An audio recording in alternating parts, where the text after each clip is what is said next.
Reasoning Power, Practical Logic. By William Walker Atkinson, 1922. Practical Logic. In this book you are asked to consider that wonderful phase of personal power known as reasoning power, and to include in such consideration the principles of practical logic. In the practical instruction which is set forth in the series of books of which the present volume is one, personal power is regarded as being a phase of the expression and manifestation of power, i.e., the all-power from which all forms and phases of particular power directly or indirectly proceed. Reason is the activity of the highest faculties of cognition, thought, understanding and knowledge. It is the highest process of the intellect, the thinking faculty, the faculty of understanding, the faculty of knowing. Reasoning proceeds by logical processes, even when the reasoner knows not of formal rules of logic. Logic is the science or art of exact reasoning, or of pure and formal thought, or the laws according to which the processes of pure thinking should be conducted. Logic may lie regarded from either of two general viewpoints, viz., 1, that of formal logic, in which the subject is treated in accordance with the academic, technical, formal position, or 2, that of practical logic, in which technical form and academic treatment are largely set aside in favor of the presentation concerned with efficient use, employment, work, utility and action. In the present consideration there shall be but little reference to the methods of formal logic. The subject will be presented almost entirely according to the methods of practical logic. Reasoning applied according to the methods of practical logic consists of the processes of consecutive thinking in which the mind passes before it in review the essential facts concerning a subject, and then, after a careful consideration of their respective characteristics and relations, draws conclusions and makes judgments conformable with truth. Reasoning and practical logic are concerned with the discovery of the truth regarding the existence, nature and character of any subject or object of thought to which the attention is directed for that purpose. Moreover, they are concerned with the discovery of efficient means whereby definite ends may be secured, and definite results effected. One of the distinguishing characteristics of reasoning according to the methods of practical logic may be expressed by the term purposive effort, i.e., effort directed definitely and with purpose. Reasoning inspired by practical logic must ever be purposive, it must have an aim and end, an intention, object and purpose, and must be inspired and directed by these motives. That aim and end, intention, object and purpose of reason and practical logic is always found to be the discovery of truth and of facts. When you reason about anything, you do so in order to discover something at present unknown to you. That which you seek is unknown to you, though usually you have a more or less general notion of the direction which the mind must travel in its search for it. You may not know just what you want, or just what you hope to find, but you are conscious of the want of a general or particular something, and you have a more or less definite idea of the general class of things to which it belongs, and in which it must be sought. The more clearly and definitely you perceive the exact nature of the want, the more definite and determined will be your reasoning leading up to its discovery. It has been well said that, all reasoning begins in doubt, that the process of reasoning is always one of problem solving, the occasion for reasoning is always a thwarted purpose. If you were omniscient, all-knowing, as the absolute or supreme being of philosophy and theology always is held to be, then you would never have any need of reasoning, and, consequently, would never reason at all. This, because in such case you would have nothing left about which to reason, you would know all things. Your purpose would never be thwarted, for there would be nothing to thwart it, and nothing by means of which it might be thwarted. You would never be perplexed about anything whatsoever, and would never have to think out or think about anything. Philosophers have held that an omniscient omnipotent being cannot properly be held to think at all in the form of reasoning. Such a being would transcend reason, it would know everything that is to be known, without effort, directly and immediately. Moreover, it would have no thwarted purpose to overcome and remedy by means of reasoning. Reasoning, then, is seen to be a mental power reserved for finite beings who have much to learn, and many thwarted purposes to overcome and to remedy, and who need to employ reasoning in order to cure such troubles and to remedy such deficiencies. Reasoning power, then, is seen to belong to the category of personal power. Logic investigates the processes of reasoning in order, 1. To discover the qualities distinguishing correct thinking, and, 2. To formulate rules and methods whereby invalid thinking may be avoided, and valid thinking may be secured. It announces certain basic laws and principles which have been found to govern all valid thinking. It teaches certain rules and methods by means of which valid thinking may be ensured and secured, and invalid thinking avoided. Formal logic strives to give to the form of logical reasoning the technical, scientific accuracy of mathematical formulas. Its teachers have sought to discover and announce logical terms and formulas, often of extreme technicality and complexity, which correspond to those employed in higher mathematics. Practical logic, on the contrary, holds that only in a very inadequate way can logic be reduced to algebraic expression. Its teachers seek rather to announce plain, practical rules and methods whereby the average thinking individual may assure himself that he is pursuing the correct general laws and principles of reasoning, and that he is avoiding the fallacies which beset the road of thought. As we have already told you, we shall have very little to do with formal logic in this book, but we shall have much to do with practical logic. We shall proceed upon the theory that, psychology is descriptive, logic is regulative and corrective, reason is creative. The edifice of our instruction is built upon sound foundations, having a strong pillar at each corner. These foundation pillars are as follows: 1. Psychology, 2. Practical logic, 3. Experience, and 4. Common sense. Each pillar has its definite and particular place and purpose in the whole plan, but no one of them would be strong enough to support the structure were the other three removed. It is only when the four elements represented by these pillars are united in strength and harmony of arrangement, that the structure is properly supported and scientifically balanced. You probably have desired, at some time in your life at least, to learn something concerning the principles of practical logic or logical reasoning. Most persons have felt this desire. Many persons have sought such information in the technical textbooks of formal logic, but most of them have found in such books chiefly a great disappointment. Instead of practical instruction, they have found strange, mysterious terms. Instead of practical rules, they have found abstruse, artificial formulas having apparently no relation to everyday life and thought and their requirements. They have asked for the bread of instruction, and have been given the cold stone of formal, technical, academic categories, and hair-splitting distinctions having no discernible connection with the actual thinking processes of the average man. Many an eager seeker after the truths of logical thinking has become discouraged after an experience of this kind, possibly after several such, and has given up all hopes of ever learning anything about the real meaning and use of logic. But, we are glad to be able to say, there has been of late years a decided tendency in the direction of bringing down the subject of logic from the region of thin air and extreme coldness in which it has been kept for so long, down to the warmer and more comfortable valleys wherein most of us dwell. Formal logic is taking its place with the study of the dead languages, practical logic is taking a place on the level with the study of the living tongues. The pragmatic spirit of modern thought is insisting that the essential, usable, workable elements of logic be separated from its ancient dead forms, and be made obtainable in living, practical forms adapted to the requirements of everyday life. Practical logic is coming to the front, while formal logic in many cases is being shown out by the back door of practical mental establishments. It has been said that the theory of every operation of the mind is later than its performance. Men were accustomed to think correctly long before they began to reflect upon their thinking faculties and the processes by which their results were obtained.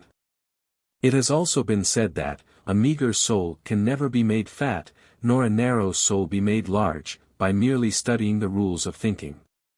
So, have your thinking first, and plenty to think about, and then ask your logician to teach you how to scrutinize with a nice eye the processes by which you have arrived at your conclusions. The real office of practical logic is largely corrective and regulative.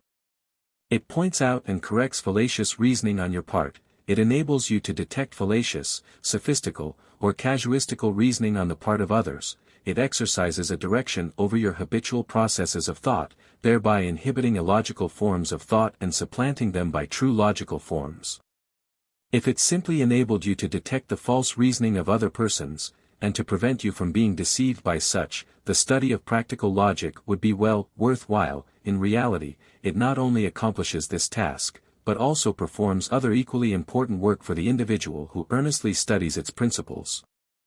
There are many persons who have never even heard of the rules and methods of logical reasoning, and who do not know even the meaning of the principal terms employed in that science, but who, nevertheless, have really been employing these methods with more or less correctness, and observing these rules more or less faithfully, during their entire period of life. They are like the man in the French comedy who expressed surprise when informed that he had been talking prose all his life, for, said he, I never learned prose, never studied it, never was taught it, never even knew that I was talking it. I must have a remarkable mind. So, many would doubtless wonder if informed that they were using logical forms and methods in their thought, they, too, might think their minds to be wonderful, inasmuch as they had never studied logic and never know that they were employing its methods with more or less success. Jevons says, 99 people out of 100 might be surprised on hearing that they had been employing syllogisms and other logical forms, converting propositions, framing hypotheses, and making classifications with genera and species. If asked whether they were logicians, they would probably answer, no. They would be partly right, for I believe that a large number even of educated persons have no clear idea what logic is. Yet, in a certain way, every one must have been a logician since he began to speak. I may be asked, if indeed we cannot help being logicians, why do we need logic at all? The answer is that there are logicians and logicians. All persons are logicians in some manner or degree, but unfortunately, many persons are bad logicians, and suffer harm in consequence. It is just the same in other matters. We must reason well or ill, but logic is the science of reasoning which enables us to distinguish between the good reasoning which leads to truth, and the bad reasoning which leads to error and misfortune. The logicians did not invent the essential forms of logic, instead, they discovered them already in existence and being employed with more or less accuracy and precision by all thinking individuals. The laws of logical thought are not commands announced by some ruling authority, they are merely statements of the way the mind works, when it reasons truly and efficiently. They are laws of nature, not laws of men. The laws of practical logic are simply the statements of certain principles and methods observed and applied, more or less faithfully and consistently, by intelligent men and women when they reason seriously, carefully, and deliberately. Men reasoned more or less correctly, observing more or less faithfully the essential logical forms, long before the term logic was coined, and still longer before the present-day principles and methods of logic were announced. This, however, is no more remarkable than the fact that all nature, and all contained within nature, obeyed the law of gravitation long before that law was discovered, and still longer before its principles of operation were generally and commonly known to men. Newton simply discovered the existence of certain physical laws, and announced them. Logicians simply discovered the existence of certain mental laws, and announced them. It is true that men have done good thinking without a formal acquaintance with the laws of logical thought, but they did so, in spite of their lack of knowledge, not because of it. No man ever thought efficiently because of his ignorance of the principles of logic. On the other hand, you can no more reasonably expect to become a proficient and efficient logical reasoner by merely knowing the laws of practical logic, than you could expect to become a proficient and efficient mathematician by simply knowing the laws of mathematics. In either case, something more is needed, but in each case it is equally true that you will do well to learn thoroughly those rules, principles, and laws in order to attain correctness, to secure freedom from error, and to detect the errors of others which are often claimed to be truth, in these respective branches of scientific thought. In the spirit of the above statements, the following instruction in the principles of practical logic is offered to you. Reasoning Power, Practical Logic. By William Walker Atkinson, 1922. The Psychology of Reasoning. Psychology does not attempt to solve the problem of just what mind is.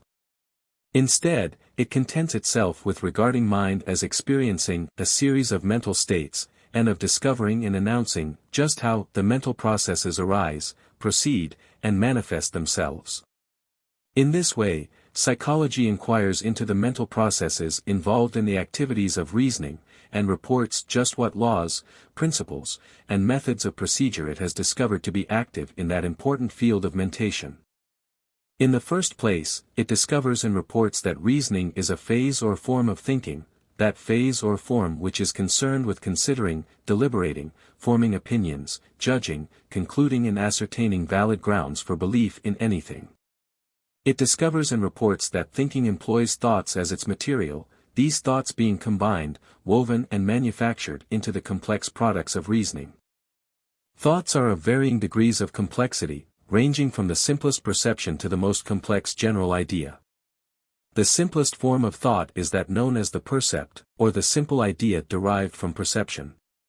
But even the simplest percept is really complex, and composed of several elements, as you shall see presently. Perception is not the simplest and most elementary mental process. Below it in the scale is what is known as sensation. Sensation, however, is not usually included in the category of thought, on the contrary, it is considered to be the raw material of thought. It is worthwhile to pause here a moment in order to note the distinction between sensation and perception. Sensation is the mental state arising from the excitation of portions of the nervous system by reason of their contact with objects or forces external to the nervous system. Perception is the mental state arising from 1. The conscious recognition of the sensory reports, 2. The interpretation of these reports as particular kinds of sensation, and 3. The association of these reports with the external object or force originally giving rise to them. Example: there is placed before you a certain external object, the object known to most persons as an orange. Your mental processes concerning it are as follows. Your sense of sight reports certain conditions arising from an excitation of the optical nerves. Your sense of touch reports certain conditions arising from the contact of the nerves of your fingertips with something external to it. Your sense of smell reports certain conditions arising from the contact of your nerve ends located in the mucous membrane of your nostrils with certain subtle emanations of the substance of something external to them. Your sense of taste reports certain conditions arising from the contact of the nerves located in your mouth and tongue with an outside substance which has been placed within the mouth, or upon the extended tongue. Your sense of hearing makes no report in this particular case.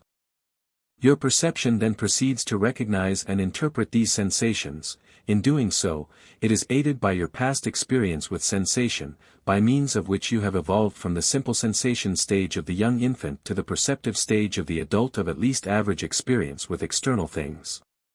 Your perception also proceeds to associate these sensations with things external to itself.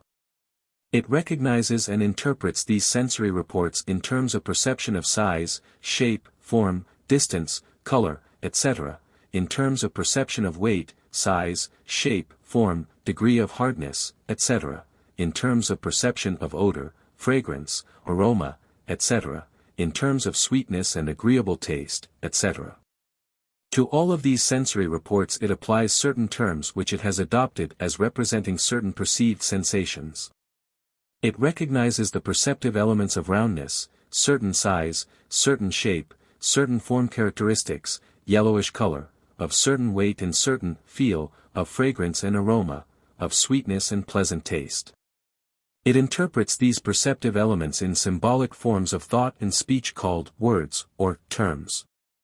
It associates these perceptive elements or characteristics with the external object which has given rise to the several sensory stimuli in question. You may object that you perceive instinctively, and that you never perform consciously the processes just described. But we would remind you that while sensation is instinctive, perception is acquired through experience, and becomes instinctive only by reason of repeated practice and cultivation of the habit. The young infant senses, but does not perceive. It learns only by experience to distinguish between its various sensations, to recognize them as such, to interpret them, to associate them with external objects. It feels from the start, but it must learn by gradual experience to recognize, interpret, and associate with external objects, such feelings and sensations. Sully gives us a simple, effective figurative illustration of the difference between sensations and perceptions. He says, sensations are the alphabet by which we spell out the objects presented to us. In order to grasp and apprehend these objects, these letters must be put together after the manner of words. Thus the apprehension of an apple by the eye involves the putting together of various sensations of sight, touch and taste. This is the mind's work, and is known as perception. He further tells us that by these sensation letters we may spell out, and make up perceptive words. For instance, from the several sensation letters of O, R, A, N, G, E, we may spell out and make up the perceptive word orange. Gordy also gives us a practical explanation, as follows. What does the mind do with its sensations of colors, odors and tastes in order to perceive colors, odors and tastes as qualities of objects? It groups them together, does it not? When you look at an apple, you group its color, taste and smell together as qualities of one object. You perceive only when they seem to be qualities actually forming a part of the objects in the world about us, or states of our own bodies. Strictly speaking, what we do when we perceive is to make a group consisting of one or more sensations, and ideas of sensations, and to regard the group as qualities of an external object. A percept is a thought in which one or more sensory elements are recognized, interpreted, and associated with an external object, are regarded as being qualities of that object, and are incorporated into a group, giving the impression of a single and unitary whole, which is regarded as constituting the idea and meaning of that object. Illustration: when we perceive an external object, e.g., an orange, we experience a group or aggregate of sensory impressions which by recognition, interpretation and association we combine into the unitary, single thought of that orange. Not an orange or any orange, however, but merely and strictly that particular orange, the an and any being an element of another class of thoughts. The form or phase of thought which is immediately above the precept in the scale of reasoning is known as the concept, or the complex idea derived from conception. The concept is constituted, composed, and made up of several percepts. Just as the percept represents the thought of the composite qualities of a particular object, so does the concept represent the thought of the composite essential and common qualities of a certain class of objects. Thus, we have found that the percept of that orange is a composite of the qualities of that particular orange. Now we find that the concept of orange, meaning any and every orange, all oranges, is a composite of the qualities which are possessed in common by all oranges, and which each and every orange must possess in order to be an orange at all the essential qualities of oranges in general, all the qualities which must be stated in a complete definition of the general term orange. Conception is the mental act of combining perceptive ideas into a more general group idea of a general class of objects. By it is formed the concept, or the thought or idea representing the whole number of objects denoted by the several general perceptive ideas composing it. To understand the process of conception more clearly, you must first understand the essential nature and character of the concept which is formed by the act of conception. We ask you to give careful attention to the following consideration of the concept, for you must understand this thoroughly if you wish to manifest efficient reasoning power along the lines of practical logic. The dictionary definition of concept is an abstract general conception, a general notion, a universal idea, the idea or a larger or smaller class of particular things. In traditional logic, the concept is the idea of a characteristic or characteristics belonging to more than one person or thing and, thus, to a general class of things. It stands opposed to the percept which is an idea dealing with particular things only.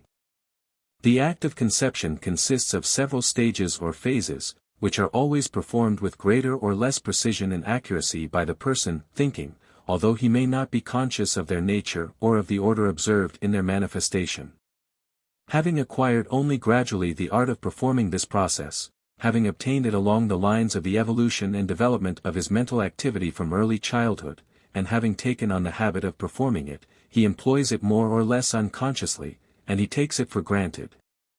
Analysis, however, will show that these stages or phases are necessary, and that they are always performed consciously or unconsciously by the thinking individual. The processes above referred to are as follows: 1. Perception of numerous particular objects, 2. Comparison of these particular objects, and noting wherein they agree or differ in their qualities, 3. Selection of certain individual objects which are found to agree in definite fundamental qualities, to be similar, or alike, in certain respects, 4. Generalizing, or classifying these similar, or like, objects into classes, which classes have as their essential and necessary qualities those characteristics which have been discovered to be common to and universal among those selected individual objects, 5. Denominating or giving a name or applying a term to that general class of objects, putting a verbal tag or label on it to distinguish it as a whole. Thus the general class of fruit known as the orange, or oranges, includes all the fruit of that general kind, and its class qualities are those which are essential and necessary to all oranges, and which are common and universal among all oranges, though the numerous particular oranges may differ materially in non-essential characteristics. The thought, idea, or notion of the orange, or oranges, as a class, is the concept orange, to which that general term is applied. Into that class must fit, and under that name or term must fall, each and every one, any and all, of the fruit known as oranges. Gordy says, conception is that act of mind by which it forms an idea of a class, or that act of mind that enables us to use general names intelligently. We never see a class, i.e., an indefinite number of individuals that resemble each other in certain particulars. Classes do not make themselves known to us through any of the senses. How then does the mind form an idea of a class? To answer that question is to state what the mind does in conception.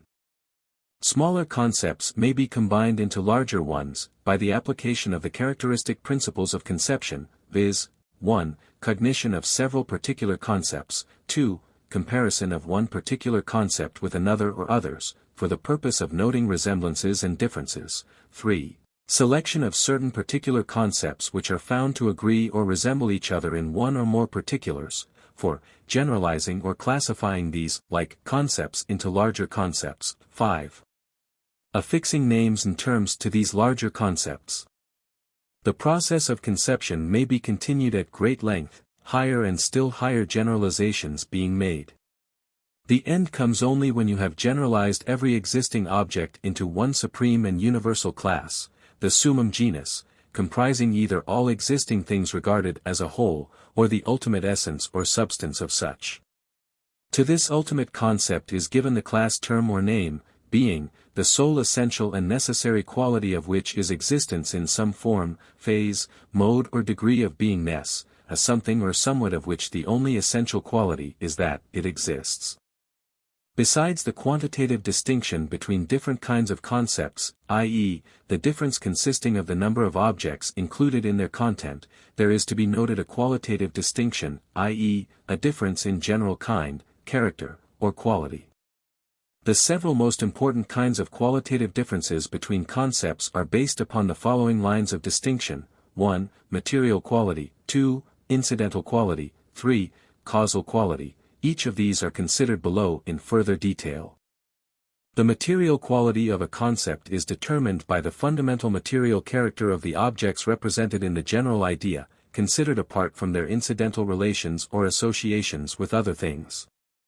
Example: the concept sheep is formed and composed of the essential and necessary fundamental qualities common to and universally present in the entire number of particular objects called sheep, this apart from any use or employment of sheep, or any part or portion of their bodies, their energy, etc.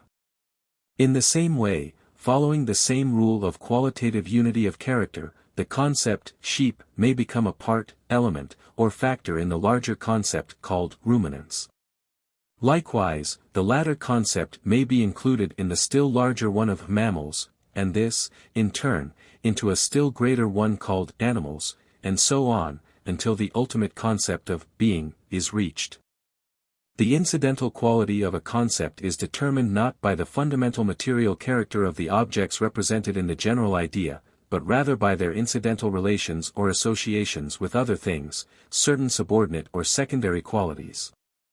The most important incidental qualities of this kind are those concerned with utility, use, employment and practical application to certain purposes or ends.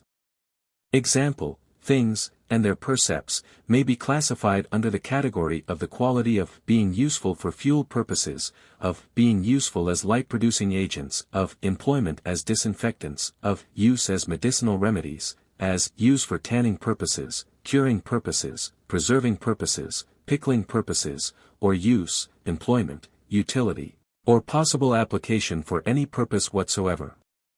Under this mode of conceptual classification, coal, wood, oil, fats, etc., may be included in the concept of fuel, i.e., things serving for heat-producing purposes. In the same way, torches, oil, candles, electric lamps, etc., may be included in the concept of light-producing things. Such examples might be extended indefinitely, but the above will serve to illustrate the characteristic element of this form of classification of concepts. The causal quality of a concept is determined neither by the fundamental material character, nor by the incidental relations or associations of the objects represented in the general idea, but rather by the power of such objects to produce causal results or effects by reason of their presence in actions. The causal quality of a particular thing is represented by the idea of how does it work, what it will do, what results or effects proceed from its presence in action. The causal qualities of a number of things, when found to agree in general causal character, result in their being combined and included in a concept of a law. Such a law is merely the concept embodying the general idea of how and in what way this class of things works. A still higher causal synthesis, or generalization, results in the concept of a principle, or law of laws of action, a cause of causes. Raised to its highest power, this form of concept posits the existence of an ultimate principle of cause, a causeless cause. Psychology also furnishes us with a comprehensive classification of the several general processes involving in logical reasoning. This classification proceeds as follows. Judgment upon the materials of thought, resulting from the following processes, viz. 1. Analysis or the discovery of differences in character. 2. Synthesis, or the discovery of resemblances in character. 3. Inference, or the induction or deduction of new facts or truths from others previously discovered by analysis or synthesis. The following brief statements will serve to explain in greater detail the nature and meaning of the above-mentioned several processes involved in logical reasoning. Judgment is that mental process involving comparison and discrimination, i.e., discernment of resemblances and differences in the qualities of respective percepts or concepts, whereby the mind forms opinions and decisions concerning the nature of things under consideration. In the processes of judgment, the mind compares its perceptive or conceptive thoughts, ideas, or notions, and then reaches a decision concerning, a. their degree of resemblance or difference, b. their respective relations of the whole and its parts, or of the parts and their whole, 3. their respective relations of cause and effect, or effect and cause, or, 4. their respective incidental relations. Judgments, when completed, are always affirmative or negative.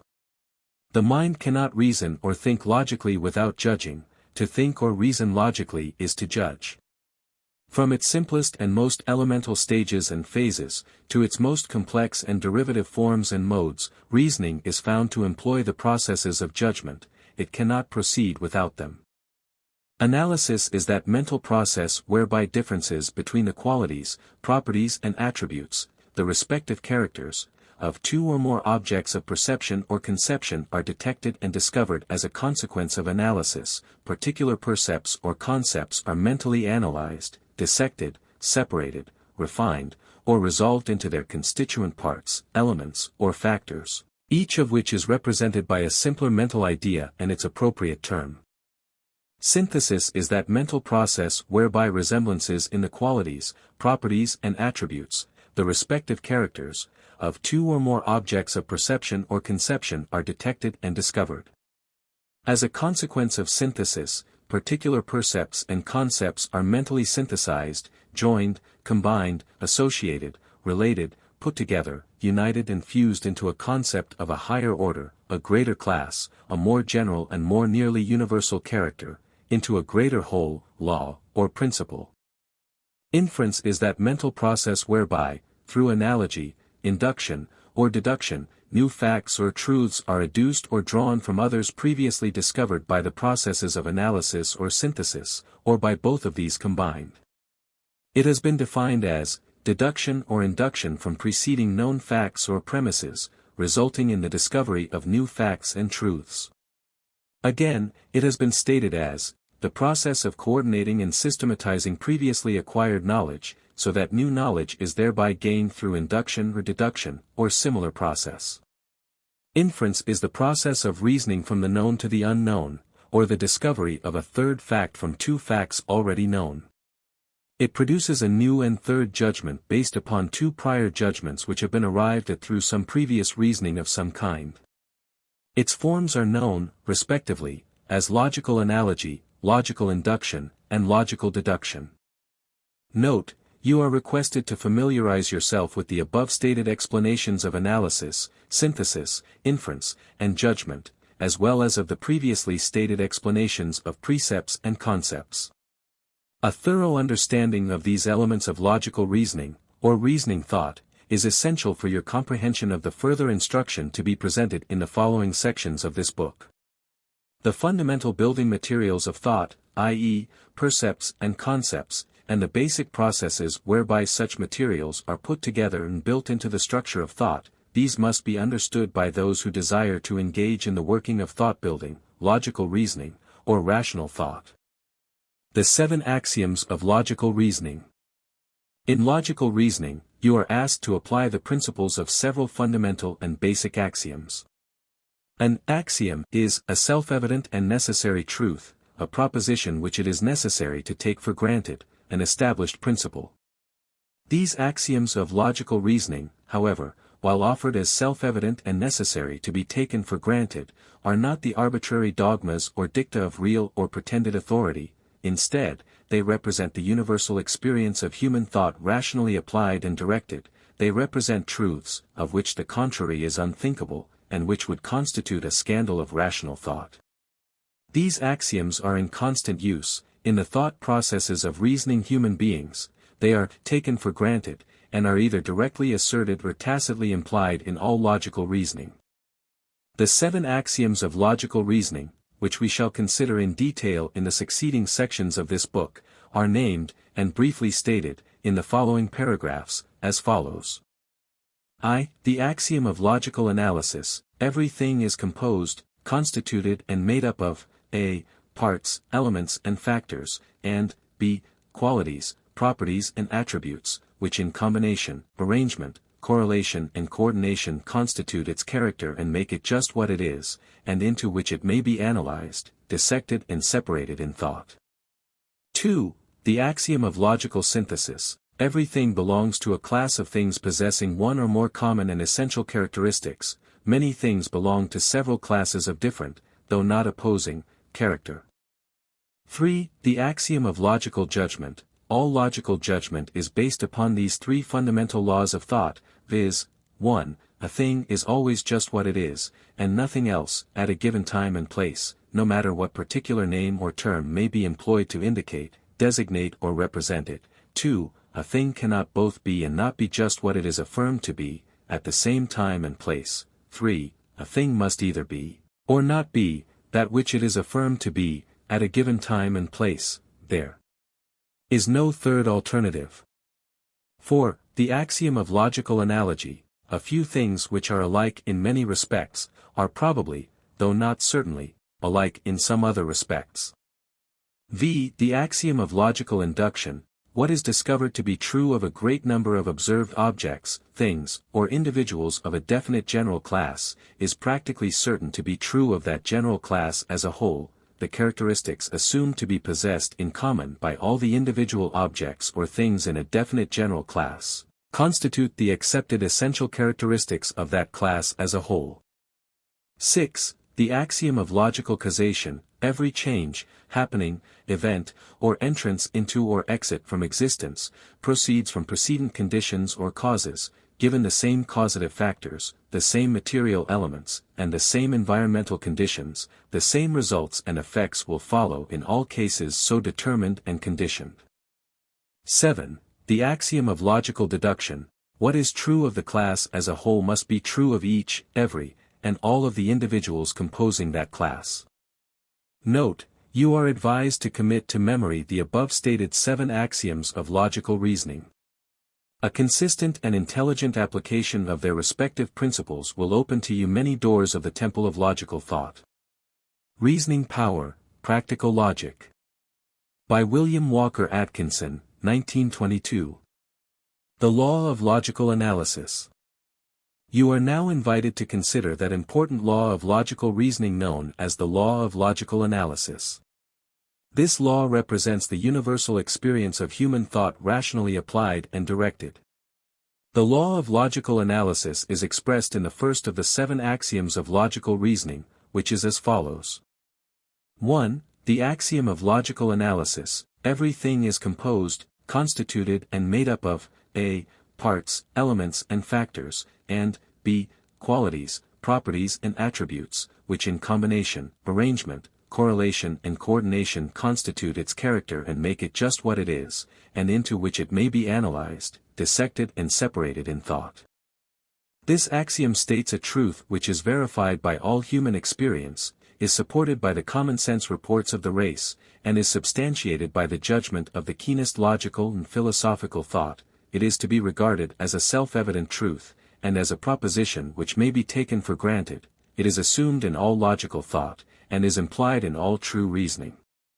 The following consideration is not intended to be offered as proof of its truth, but is designed merely to elucidate and make clear the manifestation of this principle in the world of thought and things. Our consideration properly begins with a definition of the term thing, as employed in this axiom.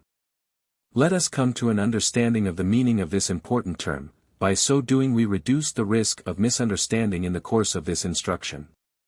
Inasmuch as the greater part of all disputes arise from misunderstanding of, and non-agreement upon, the principal terms employed in the reasoning, it is important that an agreement of this kind be reached at the beginning of an argument or other process of reasoning. This will serve to explain the frequent resort to definitions which you will discover in the course of this instruction. A thing, in the present usage of the term, is any separate and distinguishable object of thought.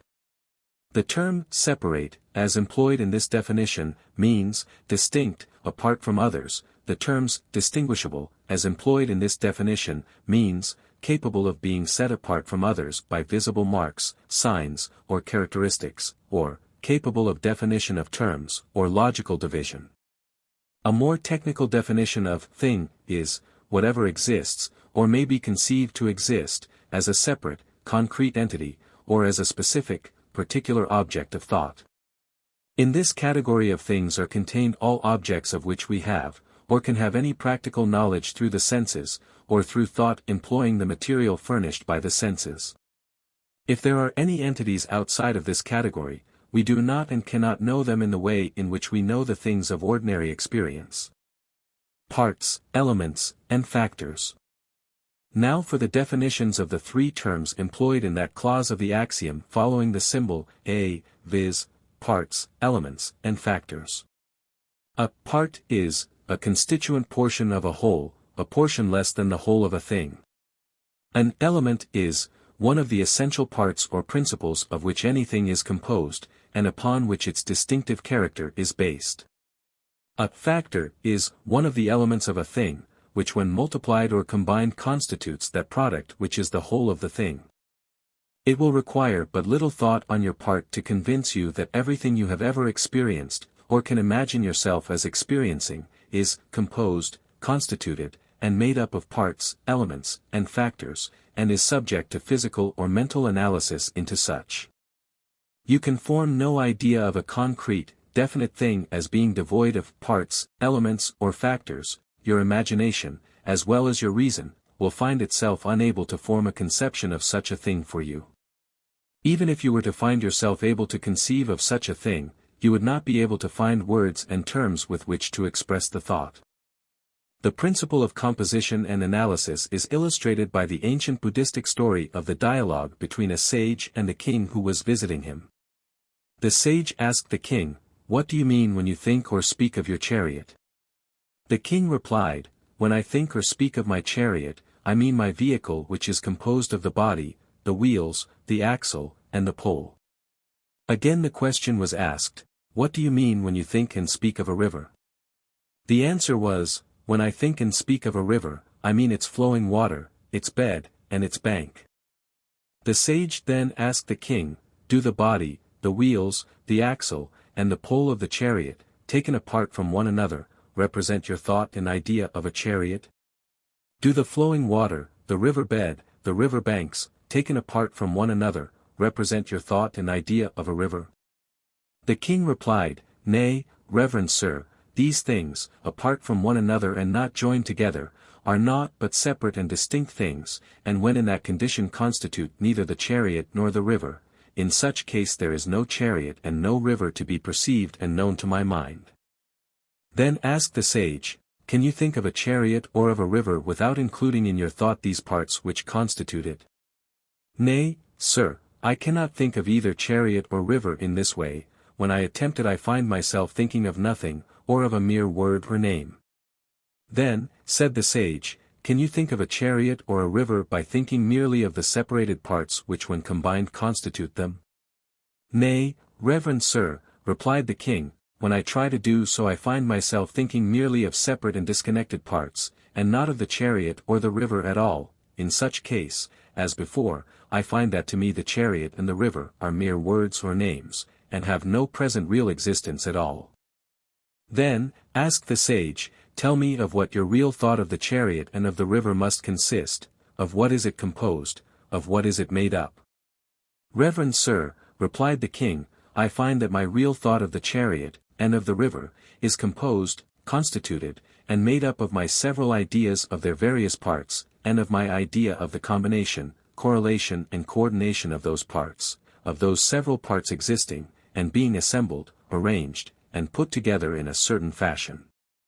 "Good," said the sage, "you have now discovered for yourself the true nature of all things. Everything of which you can think is so composed, constituted and made up, so are the several parts, elements and factors, put together, in a certain fashion, and acting in combination, coordination and correlation." Thus the ancient sage, employing the Socratic method of delivering the mind of its thought by means of asking leading questions, taught to the king the lesson of the true nature of things, and thoughts of things.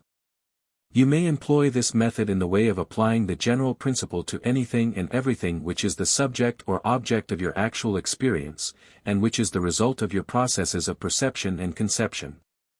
All percepts and all concepts are made up of, put together, parts, elements and factors of thought, as you have seen in the preceding section of this book, and, being so, they are each and all subject to analysis and resolution into such constituent elements.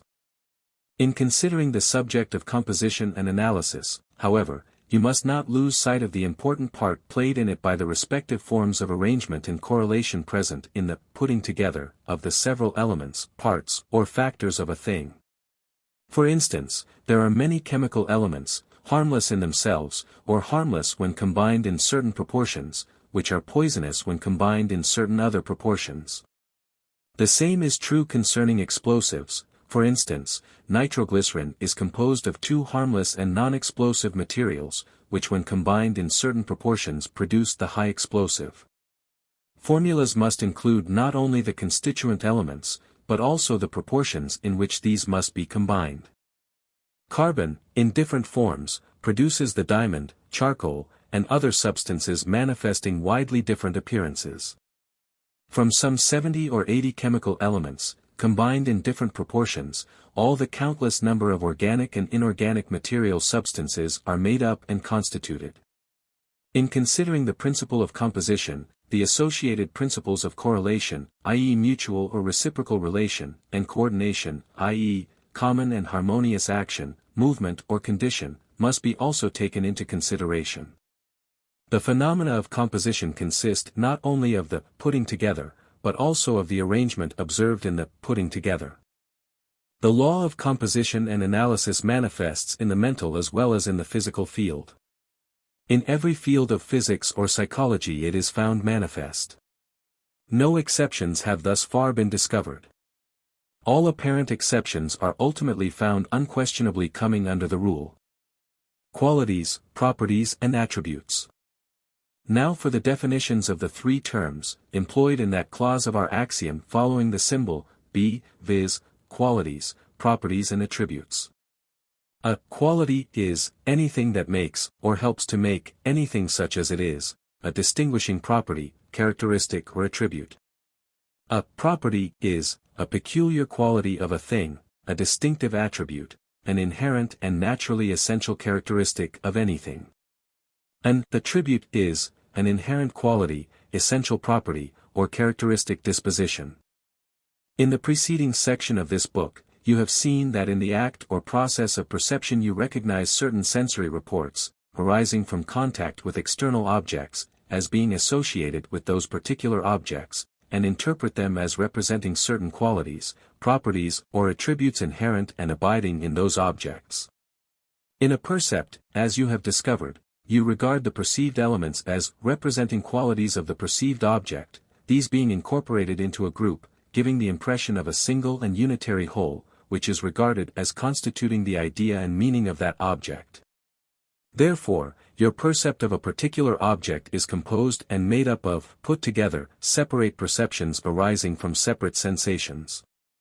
Likewise, the object represented by your percept is regarded as being composed and made up of the, put together, particular qualities, properties and attributes which are represented by the perceptive elements which constitute your completed percept. Illustration: when you perceive a particular orange placed before you, you become conscious of a number of sensations arising by reason of the presence of the orange, and of its contact with your sensory organism. These several sensations being recognized, interpreted, and associated with that orange, are transformed into perceptive elements, and combined in your completed percept of that orange. Your percept, then is composed and made up of several elements, each of which represents a particular quality, property, or attribute of that orange. In the illustrative figure on the next page, we have, 1. A circle representing your percept of that particular orange, and, 2. A number of smaller circles included in the limits of the larger one, each of which represents the perceptive element associated with some particular quality, property, or attitude of the orange, viz. A. Its form, b. Its weight, c. Its hardness or softness, d. Its color, e. Its fragrance, f. Its taste, g. Its size. Each of these respective perceptive element is called a simple percept. Their fusion and union into the particular idea of that orange constitutes a complex percept, technically known as a percept, such as has been described to you. You should note here the important fact that you are able to distinguish between one object of thought and other such objects, between one perceived thing and other such things, solely by reason of your perception of the differences in the respective qualities, properties and attributes of the several objects or things. You distinguish and discriminate between objects and things solely by reason of your perception of their distinctive respective characters. The character of anything, i.e., that peculiar quality, or the sum of qualities, by which a person or thing is distinguished from others, is composed and made up of characteristics. Characteristics. The term characteristics means distinguishing traits, qualities, attributes or properties. In the category of characteristics are found not only the qualities, properties and attributes which we have just considered, but also the parts, elements and factors and their arrangement, correlations and coordinations, which we considered a little further back in this section of this book. The characteristics of a thing make it just what it is, that particular thing as distinguished from other particular things. External characteristics. In addition to the characteristics, i.e., the qualities, properties and attributes, the parts, elements and factors, which we have considered in these pages, there are certain quasi-characteristics of things which some thinkers would include in the category of characteristics or attributes. These quasi-characteristics compose a class of relation attributes, i.e., attributes denoting the relations known as contiguity of time, space, and cause and effect, which the object bears to other things or objects. These relation attributes are often called the external characteristics of the object or thing. Example: A. The relation of cause and effect existing between two things. B. The relation of nearness or distance in space between two things. C. The relation of nearness or distance in time between two things.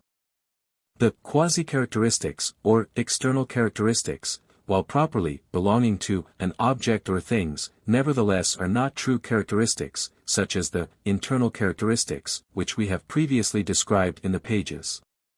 The internal characteristics, i.e., the parts, elements and factors, the qualities, properties and attributes of a thing, are essentially connected with the inner nature of that thing, while the external characteristics depend not upon the inner nature of the thing, but, instead, upon the external conditions under which the thing exists.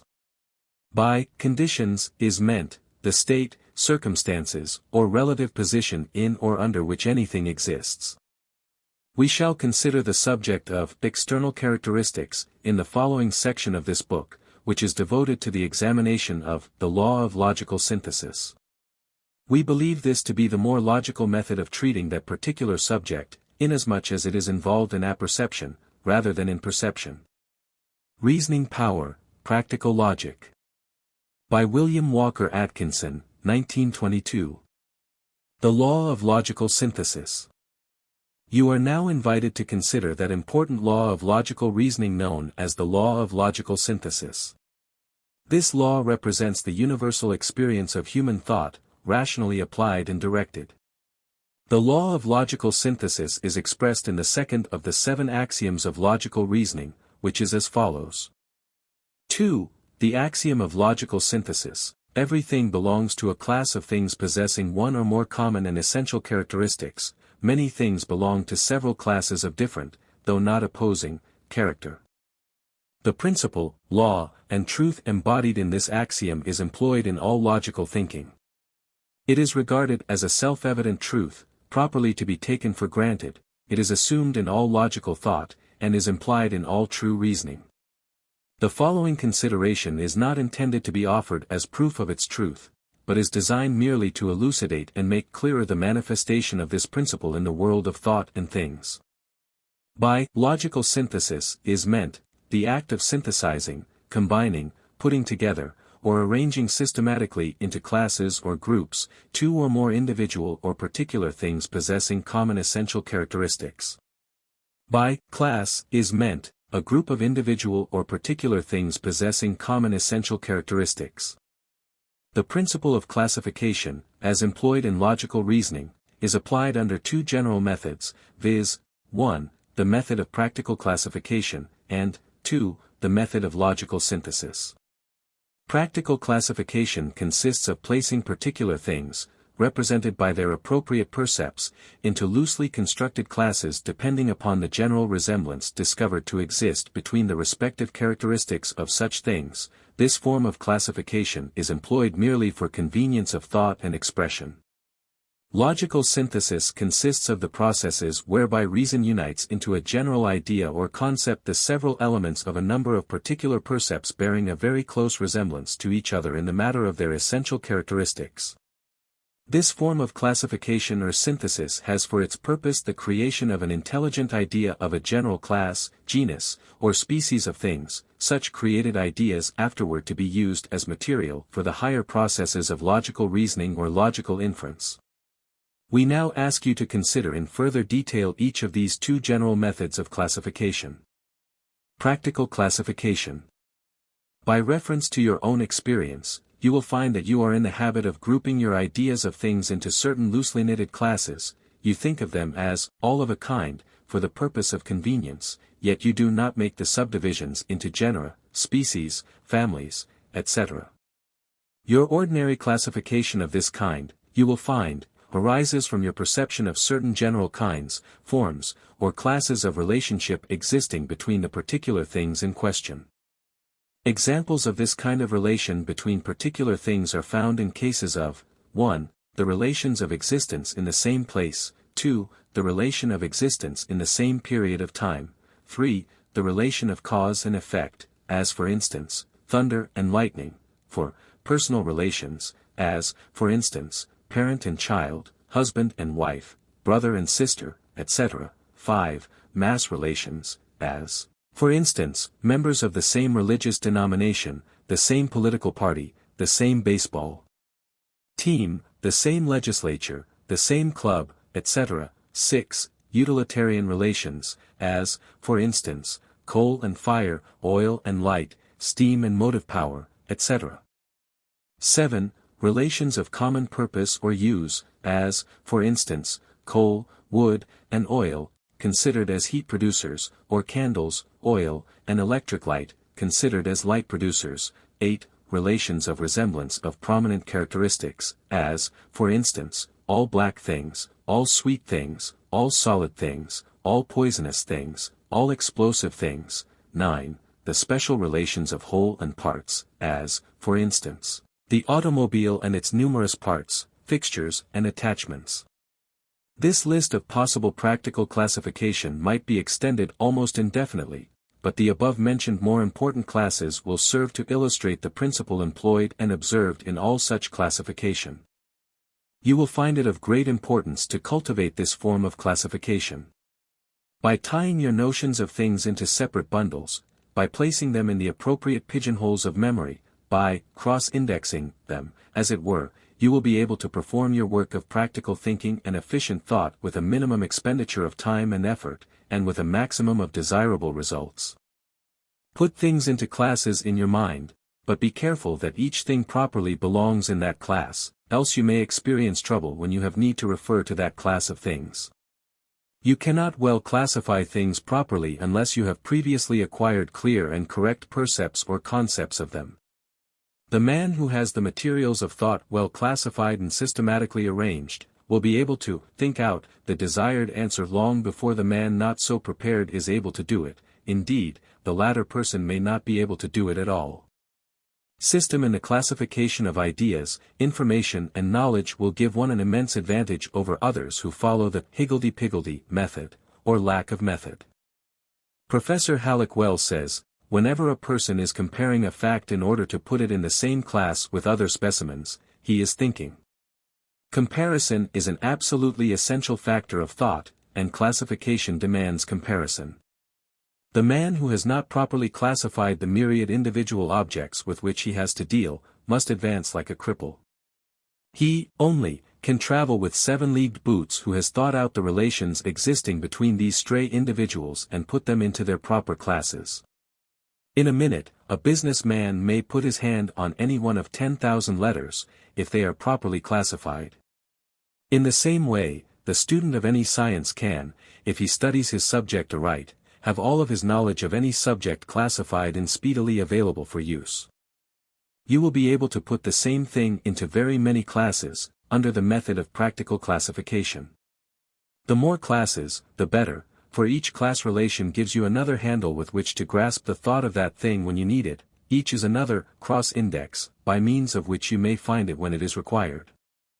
Some psychologists indicate the process of practical classification by the name or term, apperception, so as to distinguish it from the classification of logical synthesis known in logic as conception. The important mental process known as apperception is overlooked in most works dealing with the subject of formal logic. Indeed, this particular subject belongs rather to the field of practical logic. Professor Gordy says, apperception is the most fundamental form of mental activity. It is that combining activity of the mind that brings order and harmony of related facts into the consciousness of relations. In the processes of constructive imagination, the factor of apperception, or the knowledge of practical relations, is a very important element. Practical logic is largely concerned with the discovery of the practical relations between things, and the proper classifications of such relations. Unrelated knowledge is only half knowledge. Be keen in your search for relations, and be careful in your classification of them after they are discovered. Men advance by reason of their discovery of new relations in things, and by properly classifying and indexing these in their minds. Halleck Wells says, whenever one learns a new thing, apparently unrelated to any other part of his knowledge, he should make haste to form connections. In doing this, he will think. This, then, is what the method of practical classification means. As for the method of logical synthesis, or generalization, that is another story. You have doubtless noted that under the method of practical classification the arrangement into classes is made according to the quasi-attributes or the external characteristics of the different things, rather than according to the true qualities, properties, and attributes, the internal characteristics of the different objects. In logical synthesis, or generalization, the division and classification proceed according to strict logical requirements. In it only the true qualities, properties and attributes are taken into consideration, only the internal characteristics are employed in the process of logical classification. Logical synthesis, or generalization is the act or process of bringing two or more particular percepts, agreeing in some important point or points of character, into a common or general class, under a common or general head, name or term, or to bring a particular fact, or series of facts, into a wider circle of similar facts, to which an appropriate term has been affixed. The general idea, class or conception thus produced is known as a concept. The concept, so produced, is the general idea or notion, or the idea or notion of a general class of things, which is composed, constituted, and made up of a number of particular ideas of particular individual things possessing class characteristics in common. The term applied to the concept becomes the class name. In logical synthesis, or generalization, the term class does not, as in practical classification, mean merely a crowd, collection, aggregation, or assembled number of individuals not necessarily possessing essential, internal characteristics. Instead, it here clearly means an indefinite number of individual things, perhaps far apart in time or space, which possess certain essential, internal characteristics in common, and which are practically identical and alike in these essential respects. In logical synthesis, or generalization, many individual things are carefully compared for resemblances and agreement, their respective non-essential differences and disagreements being laid aside in the general classification. That is to say, if the several things agree in the major characteristics, then their disagreements in their minor characteristics are overlooked in the general classification. These minor disagreements, however, may later form the basis for the formation of subclasses, etc. Agreements are the basis of synthesis, disagreements are the basis of analysis. In this way, all concepts of classes, orders, families, species, and genera arise. Let us take the general concept of bird as an illustration. The conceptual term, bird, is defined as any and every feathered, winged, warm-blooded, egg-laying, biped vertebrate, great or small, young or old. Here, then, are the essential common parts, elements and factors, qualities, properties and attributes, which each and every bird, and all birds, in normal condition, must possess in order to constitute them true birds, viz. 1. A vertebra, 2. 2 legs, 3. Wings, 4. Warm blood, 5. Feathers, 6. Egg-laying functions in the female, 7. All in combination in the same animal, at the same time. Bats and butterflies are not birds, though they have wings. Flying fish and flying squirrels are not birds, though they fly. Reptiles are not birds, though some of them lay eggs, and so on. All the essential characteristics must be present in the same animal, at the same time. The creatures just mentioned, while possessing some of these characteristics, lack others, and so cannot be birds.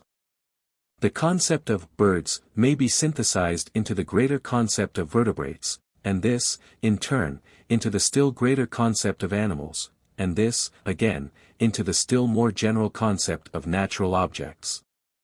Likewise, the concept of birds may be analyzed and separated into its various subclasses, families, species, subspecies, varieties, etc.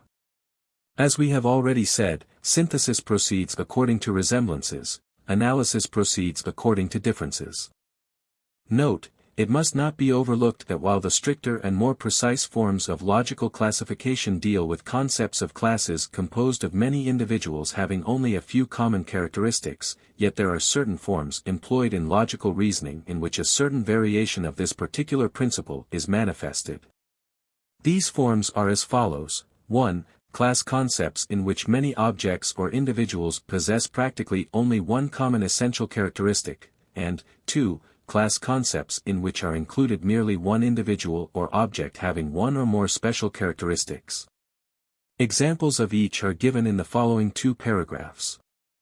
A. The class concept may include many individuals having practically but one common essential characteristic, as, for instance, class concepts of white things, colored things, beautiful things, live things, dead things, in fact, any kind of things having but one essential quality necessary to admit them to the class. Any quality or condition may serve as the basis for such classification, and as the one essential quality or element of such concept. Thus when we say, "This thing is sweet," we place it in the class of sweet things, the one essential attribute of such class being sweetness. B. The class concept may include only one individual or object having one or more special qualities, or conditions. For example, the Eiffel Tower, the Capitol at Washington, the Washington Monument, the Rosetta Stone, Niagara Falls, Napoleon Bonaparte, are each in a class by itself, and each has some special characteristic distinguishing it from all other things. Here the individual or object constitutes the whole thing of its special class. These two special forms of class concepts are, of course, capable of being synthesized into greater class concepts, but only the first mentioned may be analyzed into subclasses. The latter defies analysis of this kind, for it consists of only one individual. In forming concepts by logical synthesis or generalization, care must be taken to discriminate between 1. The essential characteristics of the various individual things you wish to combine into a general class, and 2. The non-essential characteristics possessed by some, but not all, of the particular things. An essential characteristic is a characteristic which is common to the whole class, one which is necessary to entitle the individual to admission to the class. A non-essential characteristic is a characteristic which a member of a class may, or may not have, which is not necessary to admit him to the class, but which does not debar him from it. The true, essential characteristics of the bird concept are those previously noted, viz., vertebra, 2 legs, wings, warm blood, feathers, egg-laying, in combination in the same individual.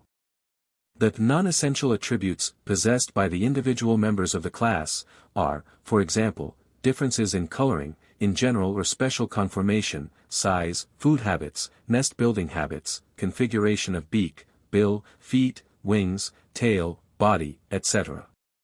Such widely varying creatures as owls, sparrows, eagles, condors, vultures, wrens, hummingbirds, cranes, storks, crows, ostriches, parrots, woodpeckers, etc., all have the essential characteristics denoting birdness, yet each has many non-essential characteristics which have nothing to do with the case of their birdness. The concept is a mental symbol, yet it cannot be pictured as a mental image. The mind is able to grasp the conceptual symbol of bird, yet it cannot picture the concept bird, it cannot visualize it. Think over this for a moment, and you will see just why this is so.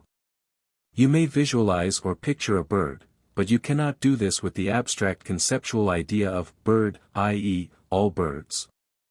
This, because of the ever-present non-essential characteristics found in each and every bird, in different form and kind, each bird having some of them, but no bird having all of them. Each of them is present in some birds, but none of them is present in all birds. A picture of the concept bird, i.e., all birds, would have to portray a creature having, at the same time and place, the long legs of the crane or stork, and the short legs of the wren or sparrow, the long bill of the hummingbird, the snipe, etc., the short bill of the sparrow or wren, and the beak of the eagle, the claws of the hawk, the feet of the chicken, and the web feet of the duck, the neck of the swan, of the crane, of the wren, of the sparrow, and of the duck, not to speak of the almost infinite variation of color, size, relative proportions of the several parts of the body, etc. An attempt, even a feeble attempt, to produce such a picture would result in a production equaling the vision of the sufferer from delirium tremens, or the creation of some of the post-futurist schools of art. So, you see, the concept can exist merely as a mental symbol, never as a mental picture. Like the mathematical symbol, it exists merely for the purposes of work. Without such symbols, moreover, logical reasoning would be impossible. Rules of logical synthesis, or generalization. The following are the technical rules employed in the formation of concepts by logical synthesis, or generalization. 1. Discover the essential characteristics. First, discover the essential characteristics necessary to admit the particular individual things into the general class, entitling them to the class term, and making the ideas of them proper elements of the concept. This is done by comparing the individuals regarded by you as promising candidates for admission to the class. This comparison will reveal, a. characteristics possessed by only some of the individuals. These cannot be cancelled, therefore, they are perceived to be essential characteristics of that class of things, and, consequently, are the essential elements of the concept representing that class. 2. Admit only the essential characteristics. Admit to the concept only the essential characteristics which have been discovered in the class. Rule out the cancelled non-essentials. The essential characteristics of the class constitute the essential elements of the concept. Nothing but such essential elements belong to the concept. Nothing that does not belong to the concept must be included in it. 3. Include all qualified individuals. Include in the concept each, every, and all individual percepts, or lesser concepts, which possess all the essential elements, i.e., all the essential characteristics of the class, but exclude all individual percepts or lesser concepts which have not all such essential elements. The concept must include all that belongs to it, but nothing that does not belong to it. 4. Synthesize in logical sequence. The synthesis of the individuals into classes, and of these into higher classes, should proceed according to logical sequence, i.e., a. from lower to higher, b. from simple to complex, e. without omission of a logical intermediate stage, without a logical break. For instance, it is illogical to synthesize horses, trout, and swallows directly into the great class of animals. Here, the logical method and sequence requires the recognition of the respective intermediate classes known as mammals, fishes, and birds, before the great class of animals is reached. 5. Synthesize in uniform order. The process of synthesis should proceed in uniform order, and according to the principle of classification adopted in beginning it. For instance, it is logical to classify individual men either, a. according to race, as, for instance, into the subclasses known as Caucasians, Mongolians, American Indians, etc., or, b. according to religion, as, for instance, into the subclasses known as Christians, Buddhists, atheists, etc. But it is illogical to confuse and confound these two respective divisions of classification. We may logically group men into branches of a great religion, and these into divisions, and these into the whole great religious class itself. Likewise, we may logically group men into subraces, these into minor races, these into major races, and these into the whole family of mankind. But it is illogical to classify men as follows: Caucasians, Buddhists, Mongolians, Christians, American Indians, atheists, etc. This, because such classification is contrary to nature, lacks rational order, and is confusing and misleading. This being so, it tends to fallacious reasoning when its faulty concepts are employed in induction or deduction. You will see this more clearly if you stop to consider that a Caucasian may be either a Christian, an atheist, or a Buddhist, but cannot be either Caucasian or an American Indian. He must remain a Caucasian. Likewise, a Mongolian may be either a Buddhist, a Christian, or an atheist, but he cannot be a Caucasian. The validity of this rule arises from the fact that it agrees with the foregoing four other rules.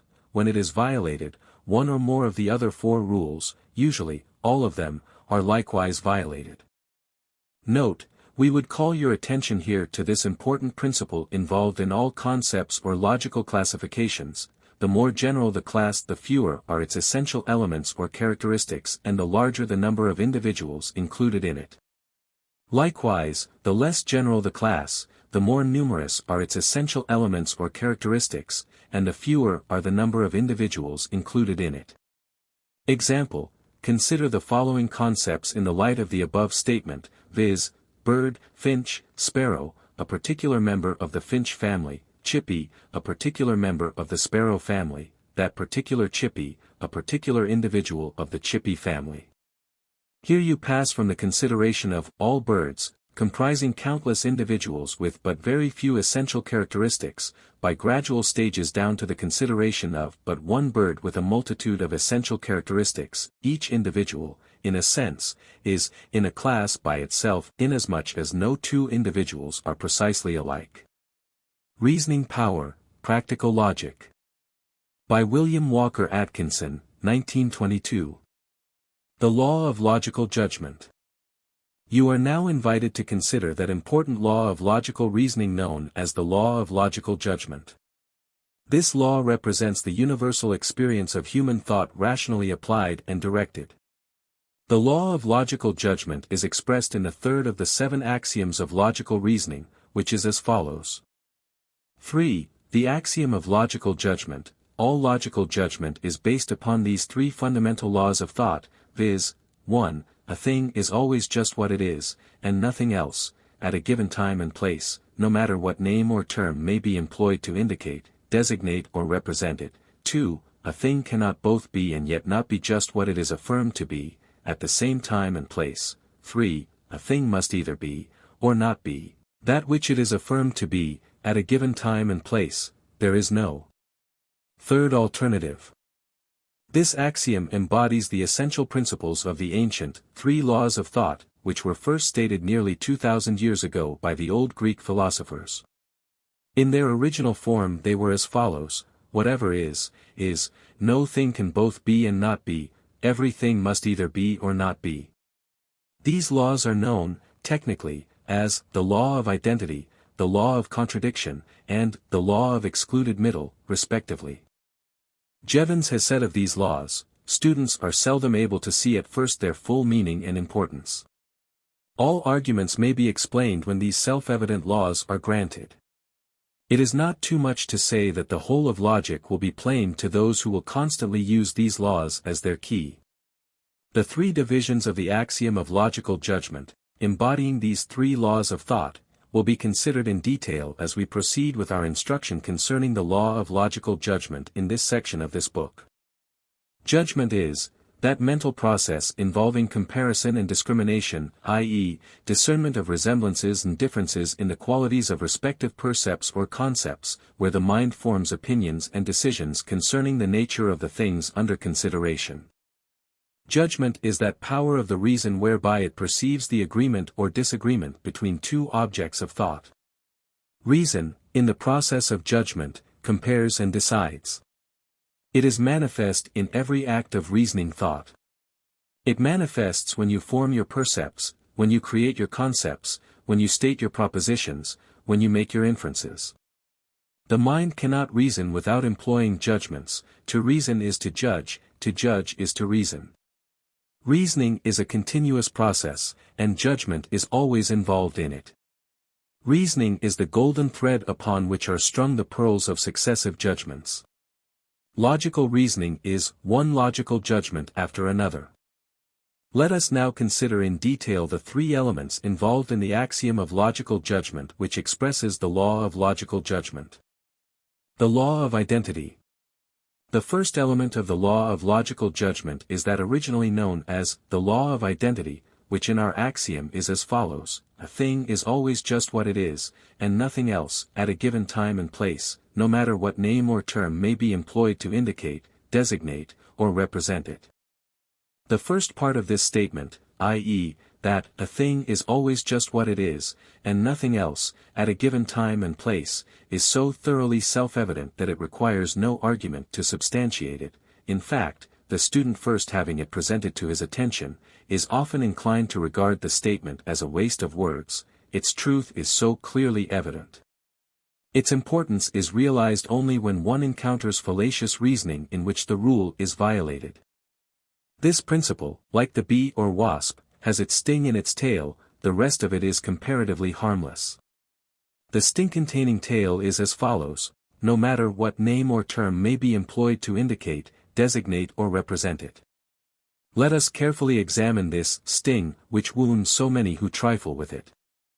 Let us begin by reminding you that most arguments are really disputes over terms, rather than about facts.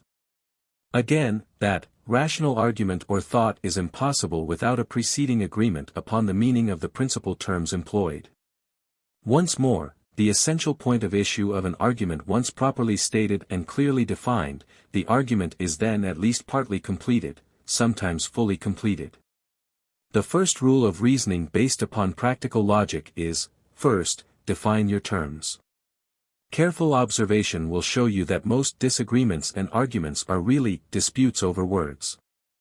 So, you see, in order to apply the principle that a thing is always just what it is, and nothing else, you must first find out the just what it is of the thing under consideration, the subject of reasoning, thought, argument, dispute. This is accomplished by ascertaining and formulating the logical definition of the term most fitly indicating it. The following suggestions will prove useful to you in this direction.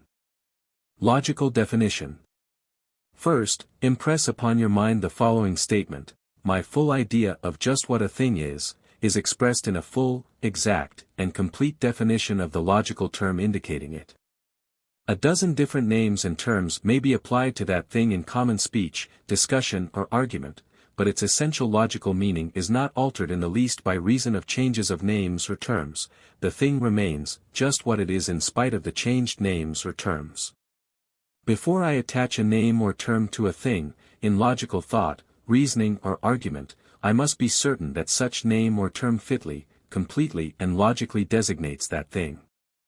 I must also remember that a name or term indicating more than one thing is practically several names or terms. The following statement of the leading requisites of a logical definition will serve to indicate the character of the latter. 1. The definition should state all the essential characteristics of the thing.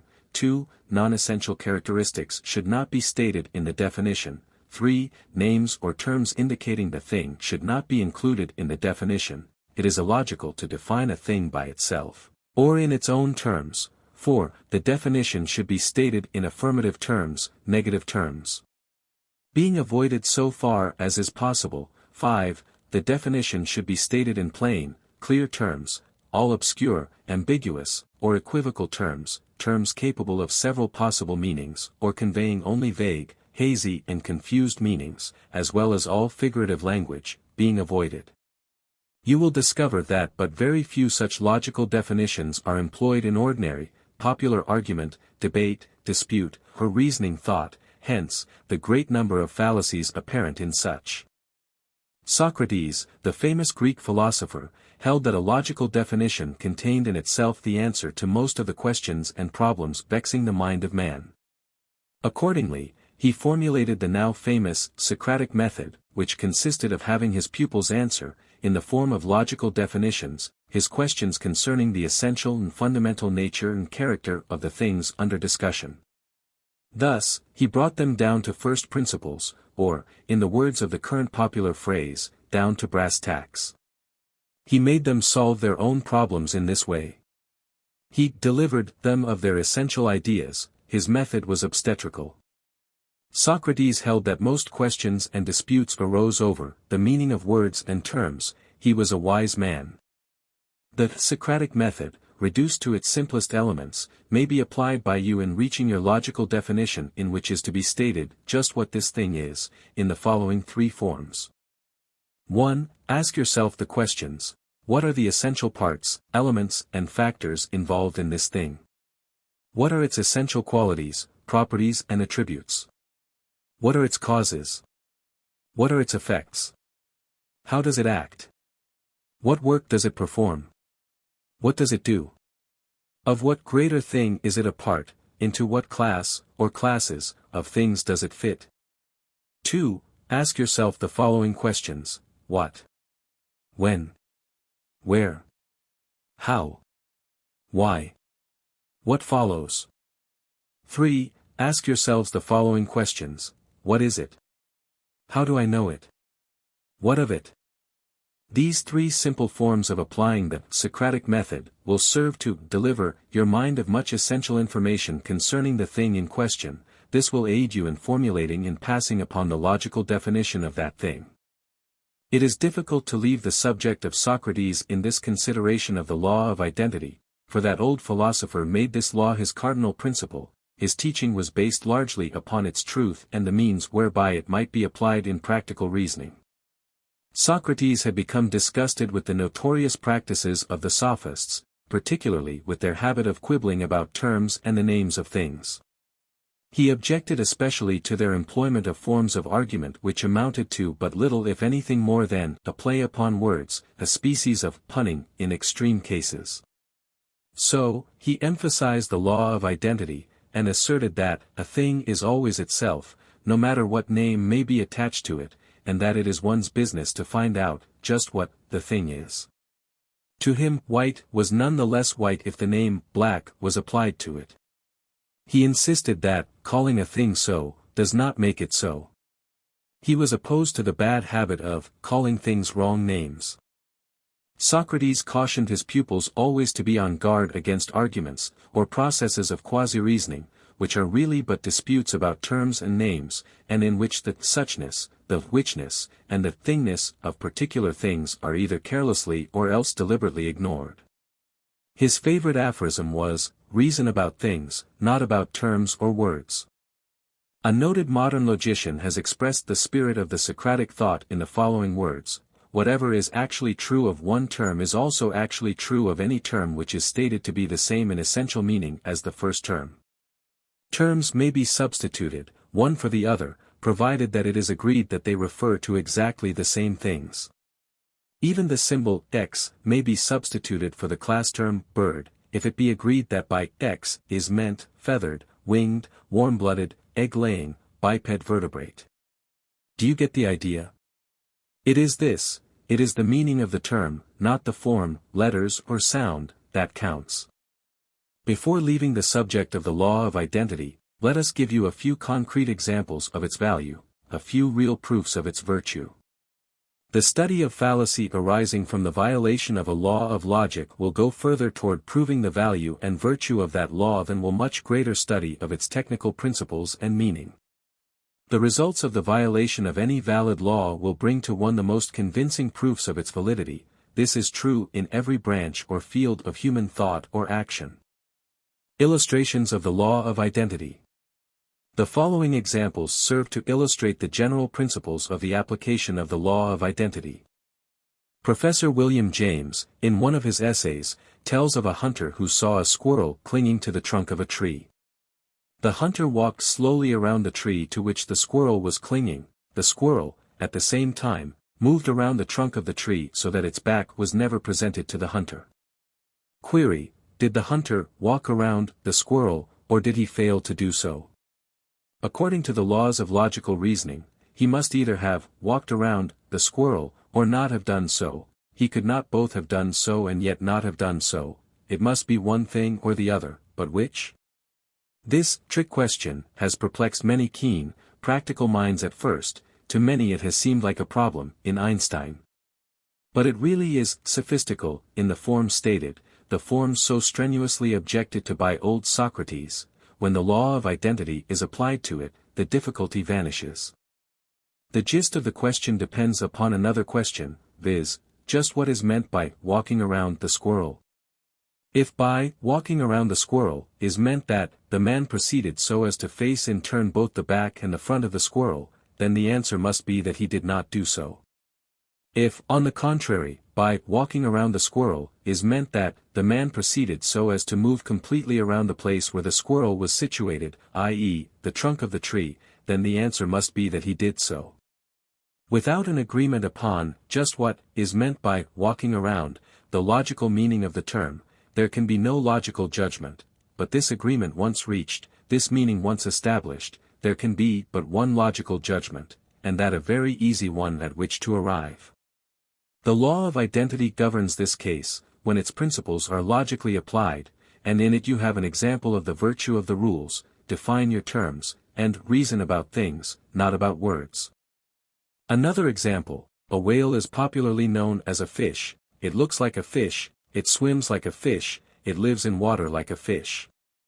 Then, is or is it not a fish? Popular opinion holds that it is a fish, because of the characteristics above noted. Naturalists hold that it is not a fish, because it is a mammal, has lungs, is warm-blooded, and suckles its young at its breast and gives it milk, just as does any other mammal. Which is right? The disputants might argue indefinitely unless there was some agreement upon the meaning of the term fish, some logical definition of it. Reference to capable and competent authorities show that a fish is cold-blooded, has gills, and does not suckle its young, having no teats or mammary glands to do so. This scientific meaning of the term fish being ascertained and accepted, this answer immediately follows: the whale is not a fish, though it looks like one and lives and swims in the water like one.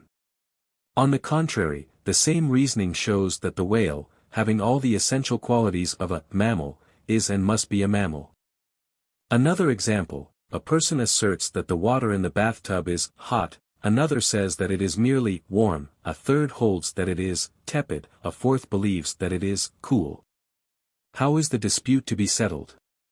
Each reports the degree of heat sensation, or rather the heat perception, experienced by himself.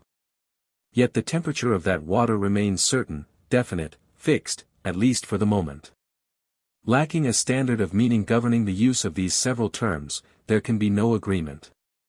The thermometer gives the certain, definite, fixed temperature, but it does not report whether such be hot, warm, tepid, or cool, neither does the dictionary. Let us suppose that the disputants agree to accept the definition given by certain authorities on bathing. These authorities report that water is hot when its temperature is above 98 degrees, FAHR, that it is warm from 85 to 98 degrees, FAHR, that it is tepid from 75 to 85 degrees, FAHR, that it is ice cold at 32 degrees, FAHR. This, or any similar standard, once accepted or adopted, the judgment becomes certain, the thermometer gives the true answer. Another example, a particularly dangerous form of fallacy claiming the protection of the laws of thought is that which arises from the assumption of some relative, comparative or personal opinion by which the actions of persons or the character of things are measured. The fallacy consists in assuming that such relative, comparative or personal opinion represents an actual, fixed, certain standard, instead of being one dependent entirely upon the personal views, opinions, training or prejudice of the individual employing it. For instance, it is often argued that such a person is noble, courageous, virtuous, vicious, selfish, unbusinesslike, etc., etc., etc. Such reasoning or arguments are always more or less futile and inconclusive, because no fixed standard is agreed upon or accepted, no fixed measure of value agreed upon or accepted by the disputants. If some such fixed standard, as, for instance, one representing the best opinion of the time and place, is agreed upon and accepted, then the judgment is speedily reached. In absence of such, the reasoning or argument travels round in a circle, ever moving but never reaching a conclusion. The rule in such cases is this: define your terms, obtain an agreement upon the standard of measurement or value, and then reason logically from such. One is even justified in inquiring of others, or of himself, good for what, when the argument or reasoning is concerned with the question or whether or not a certain thing or action is good. Other examples illustrating the need of clearness of definition of terms are found in the later section of this book, entitled The Law of Deduction, under the head, The Terms Must Be Unequivocal and Not Ambiguous. That portion of our instruction should be studied and considered in connection with the present statements, and vice versa, for they are both concerned with the same principle of judgment. The law of contradiction. The second element of the law of logical judgment is that originally known as the law of contradiction, which in our axiom is stated as follows: a thing cannot both be and not be just what it is affirmed to be, at the same time and place. We shall consider this logical principle in connection with the law of excluded middle, inasmuch as the same essential principle is involved in each, and in both, the two laws being complementary one to the other. The law of excluded middle. The third element of the law of logical judgment is that originally known as the law of excluded middle, which in our axiom is stated as follows: a thing must either be, or not be, that which it is affirmed to be, at a given time and place. In the case of these two respective laws, as in the case of the one which we have just considered, the sting is found in the tail. In these cases, the sting consists of the clause contained in the statement of each, i.e., at the same time and place, or at a given time and place. When this point of time and place, and that of definition of terms, are fully understood, the application of these two principles becomes easy. The words, at the same time and place, or at a given time and place, give additional definiteness to the proposition, and serve to bring into a clear relief its essential meaning. The valid application of these two principles is illustrated by the following familiar examples. You are either just where you are, or not just where you are, at the time you are reading these words. You must either be there, or not be there. You cannot both be and yet not be there, and there is no third alternative in which the two extremes are harmonized, or in which neither is the truth. This requires no argument, it is self-evident. Again, a dog must either be an animal, or else not be an animal, at a given time and place. It cannot both be and yet not be such, and there is no third alternative. This is self-evident. Again, a particular rose, at a given time and place, must either be red, or else not red. It cannot both be and yet not be red, and there is no third alternative. Again, a whale must either be or not be a fish. It cannot both be and yet not be, and there is no third alternative. Such cases might be multiplied indefinitely. The principle involved is self-evident, it is as plain as the nose on your face. It is only when we consider the unwarranted and fallacious attempts to employ the principle that its importance is made clear. Let us now consider a few examples of this fallacious application. 1. The element of time and place. The time element and space element must be taken into consideration in the logical application of the laws of contradiction and excluded middle, respectively. While it is impossible for a thing both to be and yet not be so and so or such and such, at a given time and place, or at the same time and place, and while it is impossible for a thing to avoid either being or else not being that under these conditions, yet it is quite possible for a thing to be such and such at one time and place, and not to be such and such at another time and place. Example, a piece of iron may be red hot at one time, and not red hot at another time. Likewise, a piece of iron may be red hot at one end, i.e., one place, and not red hot at the other end, i.e., another place. But at the same time and place it must be either red hot or not so, it cannot be both, and it must be either. Again, a man may be angry at one time and place, and not angry at another time and place, but at the same time and place he must be either one thing or the other, he cannot be both. Again, a piece of cloth may be red in one place, one part, and blue at another at the same time, or it may be red today, and be dyed purple tomorrow, but at the same time and place it must either be red or not red, it cannot be both. Query, a man has cold feet and a hot head, is he hot or is he cold? If so, why? Are the principles of logical judgment overcome, or their laws violated, in such a case? In this connection, you are asked to note that even in such cases as those above cited, the law of identity governs. The thing or man, at any given time and place, is always just what it is, at that time and place, notwithstanding just what may be found to be. 2. The element of relative terms. The distinction between absolute terms and relative terms, to which we have alluded in the preceding pages, also plays an important part in the application of these two laws or principles. Relative, comparative or personal terms must not be employed as absolute, fixed, certain, definite terms in such application. We have already given you a typically illustrative example in the case of the water in the bathtub. Differences of opinion concerning the warmness or coolness or just rightness of the temperature of a room furnish another example. Here, the absolute, certain, fixed, definite, just what the temperature is consists of the report of the thermometer that it is so many degrees, Fahrenheit. Whether it is cool, warm, or just right, is a matter of individual feeling, unless a fixed standard be accepted or adopted, by means of which these terms acquire a definite meaning. Here is a variation, illustrating the same principle. A man stands before 3 different basins filled with water. The right-hand basin contains water heated to 120 degrees Fahrenheit, the left-hand basin, water cooled to 35 degrees Fahrenheit, the middle basin, water heated to 75 degrees Fahrenheit. The man places one hand in the cold basin, his other hand in the hot one, and holds them there until they distinctly feel the respective kinds of temperature. Then, he withdraws both hands, and suddenly plunges them into the water in the middle basin, which is heated to 75 degrees Fahrenheit. This causes his hot water hand to feel cold, and his cold water hand to feel warm, by reason of the contrast.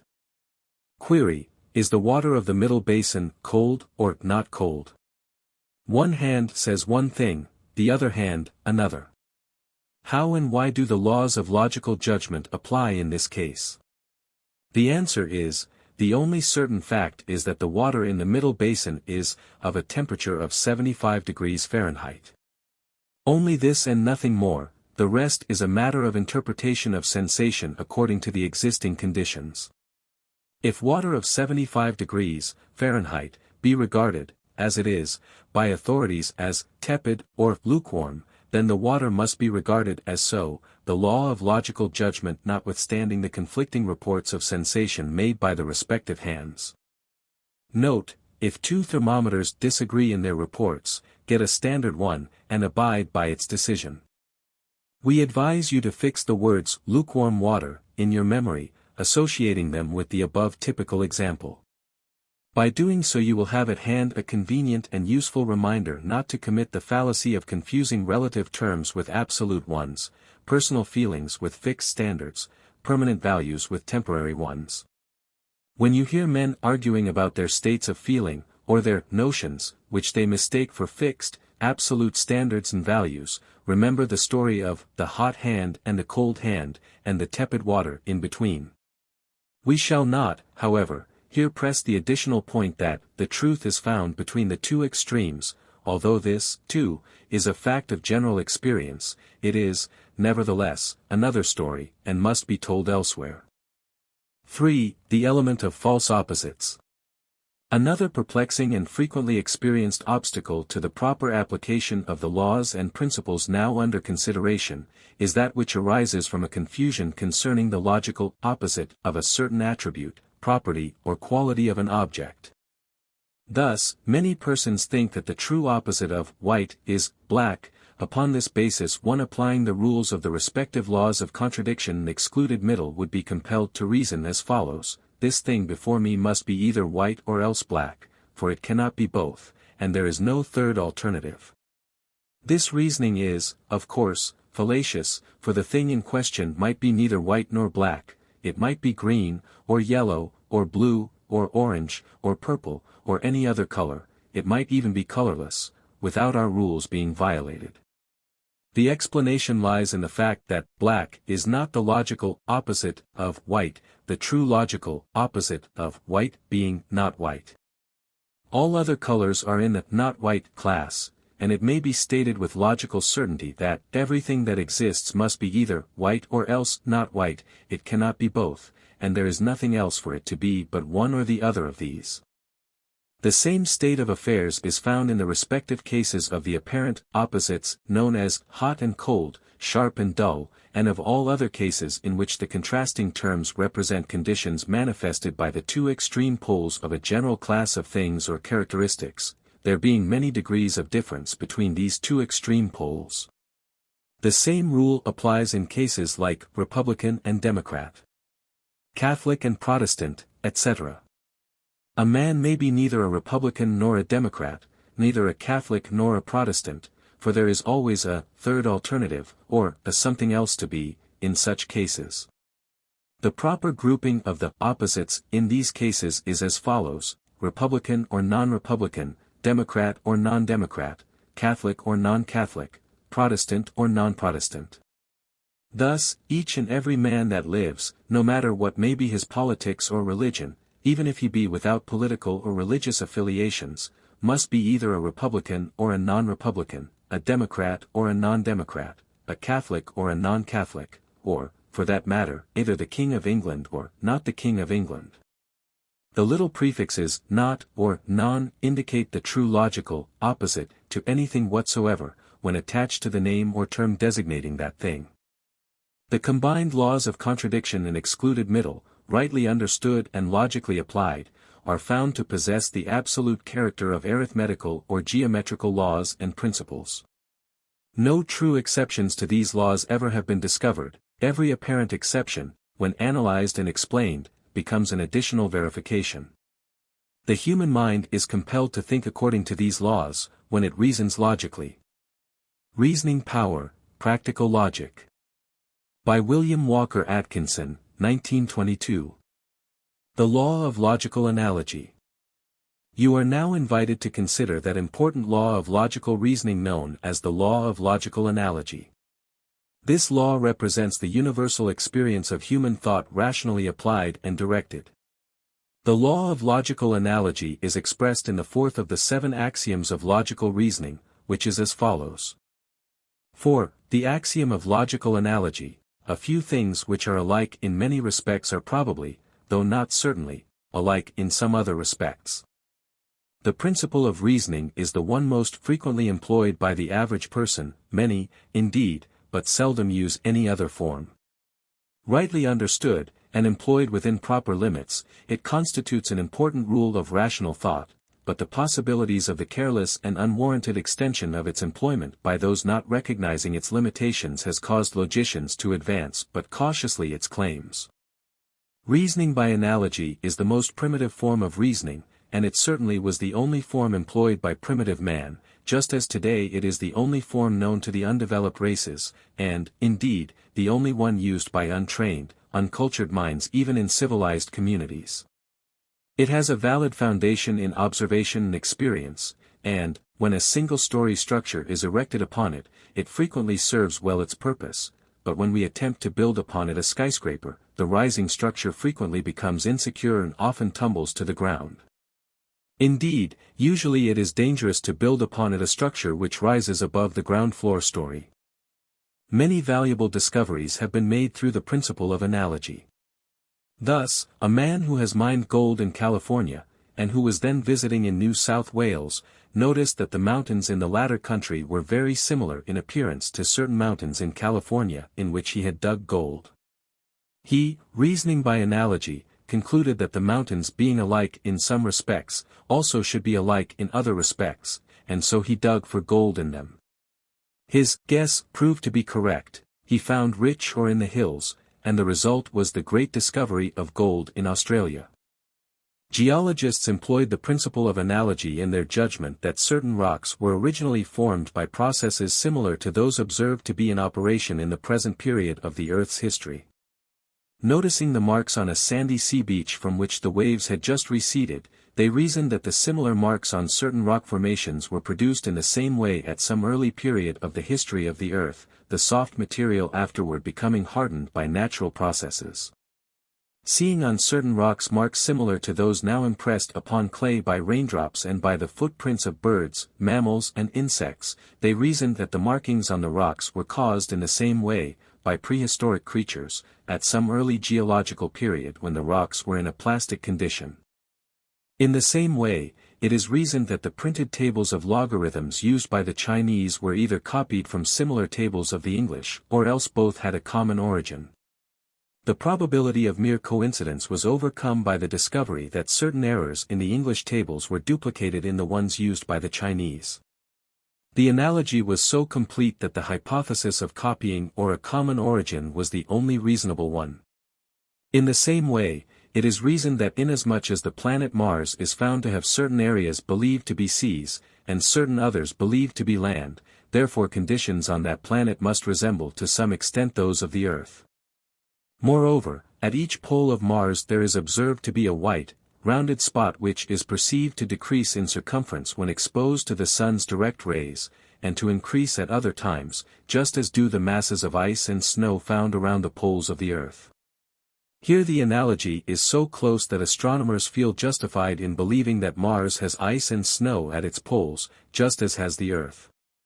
The same kind of reasoning has led to the belief that Mars has an atmosphere, with winds, clouds, rain and snow, very similar to corresponding phenomena manifested on the Earth. The reasoning, indeed, is often carried so far as to reach the conclusion that there is probably life of some kind on the planet Mars. On the other hand, this form of reasoning often proves dangerous. For instance, the close resemblance between two kinds of fungus, or two kinds of fruit, may be so great as to cause persons to believe that they are practically identical, yet one class is wholesome food, the other class being poisonous. Or, the other way around, certain non-venomous serpents so closely resemble the venomous ones as to be mistaken for them. Children are often made ill or are killed by eating poisonous berries which they have gathered, and which they have mistaken for harmless berries of a similar appearance. Many persons have been killed by eating poisonous toadstools under the belief that they are mushrooms, the resemblance being very close. Jevons says, in Norway, mushrooms are seldom seen, and are not eaten. Once when I was there, I found a few and ate them. I was afterward much amused by the people at the inn, who went out and collected toadstools and wanted me to eat them also. This was clearly a case of mistaken reasoning by analogy. A physician visiting a patient discovers that there are present certain symptoms which are found in the early stages of scarlet fever, the other symptoms not having as yet presented themselves. He reasons by analogy that the missing symptoms are also proceeding to manifestation, and that this in all probability is a case of scarlet fever in its early stages. The scientist examining the fossil remains of an extinct species of animal, and finding that it possesses strong, blunt claws, reasons by analogy that the creature had procured its food by scratching or burrowing in the earth. Buckland reconstructed an extinct animal from a few scattered fossil bones. The later discovery of an entire skeleton of the animal proved that his reconstruction had been absolutely correct in both generals and in details. This constituted a most successful example of reasoning by analogy. But, once more, there is always a great possibility of error in this form of reasoning. The dog, fearing a stick or a stone, will run away from you when you stoop suddenly to tie your shoe, to pick up a flower, or to turn over a peculiar leaf. It is cruel to reason by analogy that because many drunkards have red noses, therefore all red noses are marks of habits of excessive drinking. The red nose of the quite temperate John Jones must not be taken as an evidence of dissolute habits. We have seen the danger of reasoning that a whale is a fish because it looks like one, swims like one, lives in the water like one. Halleck says, many false analogies are manufactured, and it is excellent training and practice to expose them. The majority of persons think so little that they swallow these false analogies just as newly fledged robins swallow small stones dropped into their open mouths. The best thought today holds that true logical reasoning should be conducted along the lines of induction and deduction, whenever this is possible in view of all the circumstances of the case, and that analogy should be regarded as merely an imperfect form of these processes, or rather as a form of imperfect induction or imperfect deduction, and accordingly regarded as a makeshift to be employed only when true induction or deduction are impracticable under the particular circumstances of the case. At the best, analogy is held to be but a guess, sometimes a scientific guess, or a rational guess, but still a guess at the last. Here is the explanation of the employment by mankind of the principle of analogy. Primitive man soon discovered that superficial resemblances existing between the various things of his everyday experience were reasonably sure evidences of a real inner and essential sameness between those things. One thing was found good to eat, therefore, another thing resembling it in appearance must be good to eat. Up to a certain point this form of reasoning was found to be correct. What was much more to the point with the primitive man, it was better than no reasoning at all. He knew absolutely nothing about certain reasoning based upon careful and extended observation, induction and deduction. These required more time and attention than he was able to bestow upon them, and, in fact, such more complex methods of reasoning never occurred to his mind. The degree of probability found in the results of reasoning by analogy was sufficient to attract his attention, and to prove useful to him, so he was content, until he afterward discovered a better way, and that better way was really an evolution of the original way, after all. It remained for the careful thinkers in advanced stages of the evolution of the race to discover that the principal value of analogy is to be found in its suggestiveness, and that even where analogy leads to the detection of truth and real facts it usually does so only when the observations or experiments upon which it is based have been sufficiently extended and carefully reasoned upon. It has been said, analogy may be applied with even reasonable confidence only when the degree of ascertained similarity is great, and when the extent of the preliminary observation is sufficiently wide. Again, that, even where analogy leads to the discovery of truth, the final establishment of such truth is never actually accomplished by analogy, but really by some stricter logical method. Reasoning from analogy results in merely probable conclusions, but the degree of probability may be raised to a high degree by pursuing the right methods and observing the proper precautions. Indeed, in the active affairs of ordinary life analogy is really the only form of reasoning possible to most of us under ordinary existing circumstances, and we are very often forced to act upon conclusions reached only in this way.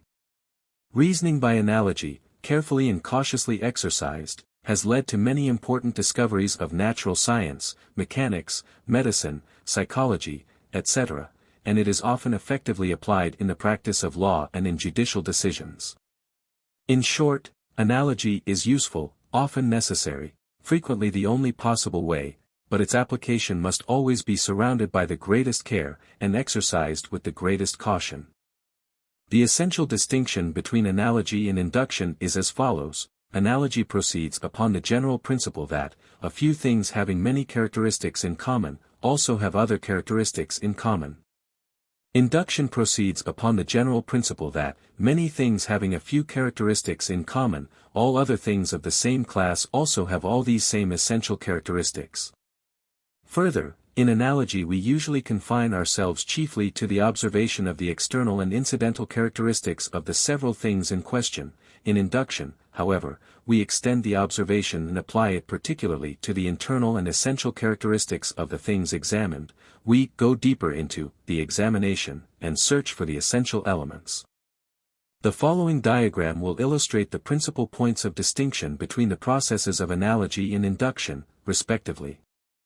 Examples: if we find that X has the characteristics known as A, B, C, D, E, F, respectively, and then find that Y has the characteristics A, B, C, D, respectively, we reason by analogy that Y also possesses the additional common characteristics E and F, respectively, because these are found in X with which Y has so much else in common. Thus, finding that the planet Venus has the attributes of light, heat, water, and atmosphere in common with the Earth, we reason by analogy that Venus probably possesses the additional attribute of the presence of living things, in common with the Earth, the latter having been found to possess it. Induction, on the other hand, would reason as follows: A, B, C, D, E, F, G, H, I, J, K, L, M, N, O, P, Q, R, S, T, U, V, W, members of a general class of things, notwithstanding their great differences in many external and incidental characteristics, are found to possess in common the three internal and essential characteristics designated 1, 2, and 3, respectively. Therefore it is probable that the remaining letters of the alphabet class, viz., X, Y, and Z, also possess these three essential characteristics, notwithstanding that X, Y, and Z manifest sundry differences in external and incidental characteristics from the remaining 23 letters of the alphabet class. Thus, finding that all known heavenly bodies obey the law of gravitation, the astronomer reasons by induction that a newly discovered star must also obey that law, though he has not as yet had time to examine its movements. Likewise, a chemist finding before him a transparent, colorless crystal composed of carbonate of lime, knows, by deduction based upon the premises of induction, that it will react to other stated chemicals in a certain definite manner, this because all forms of carbonate of lime, notwithstanding their external and incidental differences, have the internal, essential characteristic of such reaction. The general rule of analogy is as follows: 1. The greater the number of points of discovered resemblance, the greater the degree of probability of the analogy, the fewer such points, the less the degree of such probability. 2. The inferred additional points of resemblance become the more probable in the degree in which they are related to, or essentially connected with, those points of resemblance already established by observation and experiment. 3. Discovered points of essential difference often are sufficient entirely to destroy the presumption and inference of analogy based upon many discovered points of external and incidental resemblance. We need scarcely consider in detail the many forms of possible application of the principle of analogy. It is as familiar to you as is breathing or walking. You employ it in some form during almost every hour of your waking periods. It has its evident uses in forming everyday conclusions, opinions, judgments and decisions. You could not do without it, even if you so desired. The most that you can do in the matter of its application is to endeavor to employ it correctly, always recognizing its weak points and dangers, and always observing carefully and consistently the above-stated rules concerning its degree of value and probability, its use, and its limitations. Probably the best use of analogy is that in which its conclusions are recognized as being merely tentative, i.e., adopted experimentally and for a trial, afterward to be subjected to more careful observation, examination and testing. By its employment in this way we often arrive at a valuable idea of a probable cause, or a working hypothesis, which afterward may be verified or disproved. Its reports must always be recognized as probable truth, never as certain truth. Jevons ably sums up the matter when he says, in order to be clear about our conclusions, we ought never to rest satisfied with mere analogy, but ought to try to discover the general laws governing the case. In analogy we seem to reason from one fact to another, without troubling ourselves either with deduction or induction. But it is only by a kind of guess that we do so, it is not really conclusive reasoning. We ought properly to ascertain what general laws of 586 nature are shown to exist by the facts observed, and then to infer what will happen according to those laws. We find that reasoning by analogy is not to be depended upon, unless we make such further inquiry into the causes and laws of the things in question which really necessitates the employment of inductive and deductive reasoning. Reasoning Power, Practical Logic. By William Walker Atkinson, 1922. The Law of Logical Induction. You are now invited to consider that important law of logical reasoning known as the law of logical induction. This law represents the universal experience of human thought rationally applied and directed. The law of logical induction is expressed in the fifth of the 7 axioms of logical reasoning, which is as follows. 5. The axiom of logical induction: what is discovered to be true of a great number of observed objects, things or individuals of a definite general class, is practically certain to be true of that general class as a whole. The characteristics assumed to be possessed in common by all the individual objects or things in a definite general class, constitute the accepted essential characteristics of that class as a whole. This fundamental principle of induction has been stated in many forms, among which are the following: what is true of the many, is true of the whole. That which belongs or does not belong to many things of the same kind, belongs or does not belong to all things of the same kind.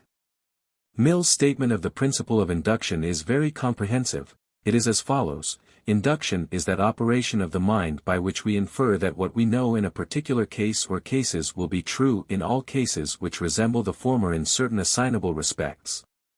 In other words, induction is the process by which we conclude that what is true of certain individuals of a class is true of the whole class, or that what is true at certain times will be true in similar circumstances at all times. In the early days of logic, the principle of induction was largely neglected by reason of the great emphasis placed upon the principle of deduction. The followers of the old philosophies and systems of logic, which were fathered by Aristotle and long afterward wet-nursed by the scholastic school of philosophy, and which for many centuries dominated the world of logical thought and philosophy, believed that it was possible to arrive at all human knowledge by the methods of formal logic applied along the lines of deductive reasoning. The syllogism was elevated to the highest rank, and logicians bowed down before it and worshipped it. As Jevons says, men preferred trusting to Aristotle, rather than using their own eyes. Of course, it was necessary to find bases for the premises employed in such deductive reasoning, and a certain degree of induction was employed in finding these. But, at the best, but imperfect induction, or a sublimated form of analogy, served the purpose in most cases. In other cases, resort was had to a priori judgments, i.e., propositions assumed to be true more or less independent of extended observation, experiment, or wide experience, more often held to be innate ideas, or universal intuitions. Logicians reason from assumed causes to effects, but too often without first being sure that the assumed causes were real causes. They ignored a posteriori reasoning, i.e., reasoning proceeding from effect to causes, judgments based upon experimental proof. They contented themselves with deducing particular facts from assumed general principles. They neglected the correlated logical process of reasoning by induction from particular facts to general principles, and thus assuring themselves of the validity of the general principles which formed the basis of their deductive processes. The rise of inductive reasoning to its proper place was due in a great measure to the influence of Roger Bacon, d. 12141292, and of Francis Bacon, d. 1561–1629, the former laid the basis, the latter advanced the idea and formulated methods of applying the principles. Francis Bacon is often styled the father of inductive reasoning and the founder of the scientific method, but the preliminary work of Roger Bacon must not be overlooked nor forgotten. Today, practically all scientific thought is based upon the conclusions reached by inductive reasoning. The physical sciences would perish were this principle eliminated. Even modern psychology is based upon it.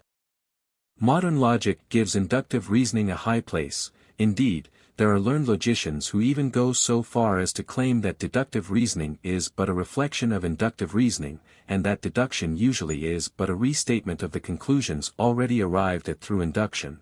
But here the truth probably lies between the two extremes. And induction and deduction are seen to be correlated and coordinated processes of logical reasoning. In our consideration of the subject of logical synthesis, or classification, we have shown you how and why individual objects possessing certain common characteristics are grouped or generalized into classes, the common characteristics of all these individual objects thus becoming the essential characteristics of that class. The same principle, as you have seen, governs the grouping or generalization of these classes into larger classes, and so on. We now ask you to make note of the fact that all such logical synthesis, classification and generalization proceeds according to the law of logical induction.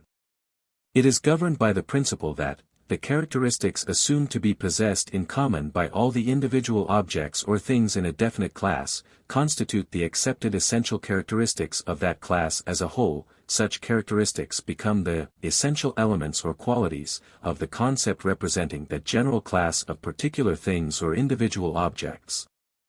But, no matter how many may be the individual objects or particular things of the general class which have been observed and examined for the purpose of ascertaining whether or not they possess the certain necessary characteristics deemed essential to the class, it is practically impossible that all such individual objects and particular things can be so observed and examined in the great majority of cases. In fact, it is almost certain that in most cases there are far more not so observed and examined than are so treated. This, because of the natural limitations of man's powers of observation, experiment and inspection.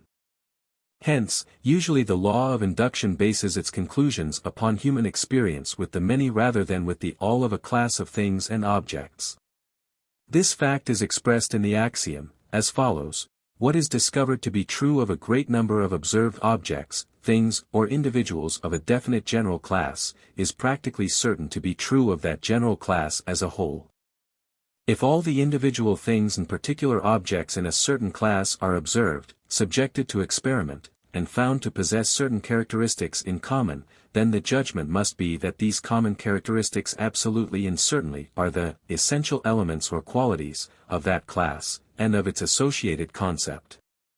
But when only a great number of such are observed, inspected, and found to possess such common characteristics, then the judgment must be merely practically certain, i.e., possessing a high degree of probability of truth. In very many cases, it is true, this high degree of probability falls but little short of absolute certainty. All that inductive reasoning may truthfully claim is to announce principles, laws and judgments which for all practical purposes of life may be considered as true and certain. But this is likewise true of all forms of logical inference or human reasoning. Even deductive reasoning, with its boasted formal certainty, must be based upon premises assumed to be true by the principles of induction. It is always a case of so and so is true, if such and such be true. Not but omniscience could reason with absolute certainty, and omniscience would not need to reason, for it would already know all that is possible to be known. Reasoning is but the method employed to find out and know something that is not known. In the light of the foregoing statements concerning the possibilities, probabilities, and natural limitations of the principles of inductive reasoning, let us now consider the general methods employed in conducting its processes. Inductive reasoning proceeds according to the following steps or stages, viz. 1. Preliminary observation, 2. Making the hypothesis, 3. Verification by testing. Each of these respective processes are described in further detail in the next following pages of this section of this book. 1. Preliminary observation. In this process preliminary to that of actual inductive reasoning, there is conducted an examination of a great number of individual objects or particular things believed likely to belong to a certain general class of things, activities, or events. Such examination is for the purpose of ascertaining definitely the common characteristics of such things, in order to decide whether or not these constitute the essential elements or qualities of that class as a whole. Usually, a more or less general classification, based upon logical analogy, or imperfect induction, has preceded such test, trial or experiment. Observation and experiment, however, do not constitute induction, they merely supply induction with its working material. 2. Making the hypothesis. In this process of inductive reasoning, there is performed the mental action of combining into a general idea, akin to a concept, the total results of the extended series of observations and experiments which have preceded this stage, and of representing this general idea in the form of what is known as an hypothesis, i.e., a supposition, proposition or principle assumed or taken for granted in order to deduce therefrom particular proofs. Hypothesis is the simplest term indicating the result of inductive observation and experiment. Theory is held to be a stronger term, and usually indicates an hypothesis which has been verified at least to some extent by subsequent observation. A law is an hypothesis or theory raised to a very high degree of probability by reason of extended and positive observation and experiment.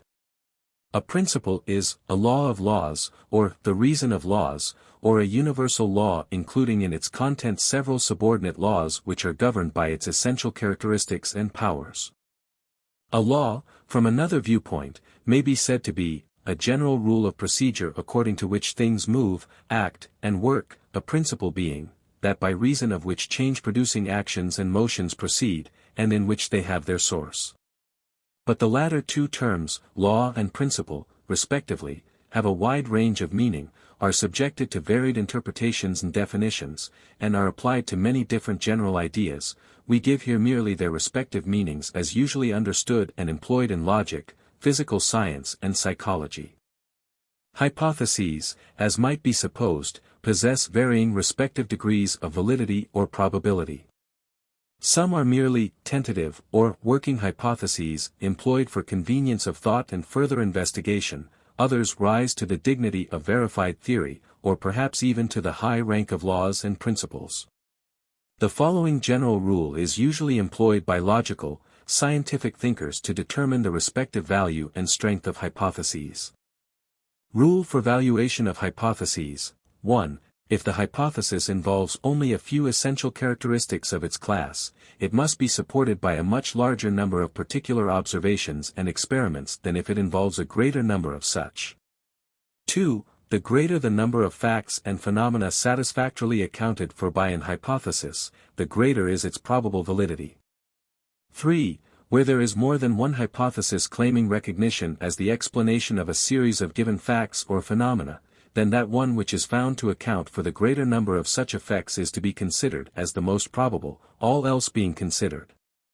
4. Where more than one hypothesis is so advanced, each one of which seemingly possessing equal value, then further observation and experiment is necessary. A later stage of the inquiry will probably uncover and reveal certain additional facts which are explainable only by one particular hypothesis, and not by the others, or possibly one such hypothesis may be found to include the others as minor and constituent factors or elements. 3. Verification by testing. In this process of inductive reasoning, there is performed a subsequent investigation in which there is tested out the application of the tentatively adopted working hypothesis to additional particular cases, or to new individual objects and things. The test is conducted for the purpose of ascertaining whether or not the hypothesis works out satisfactorily in such application.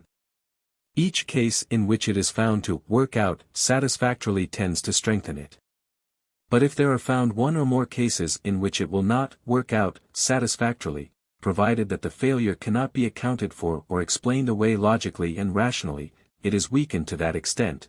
If such failures are numerous, the result may be the rejection of the hypothesis in question, though, here, allowance must always be made for possible disturbing causes, and a search for these should be conducted, experience having demonstrated the need of such precaution. The process and method of verifying an hypothesis have been humorously illustrated by the story of Cinderella. The glass slipper constitutes the facts of the case, it symbolizes the given series of phenomena.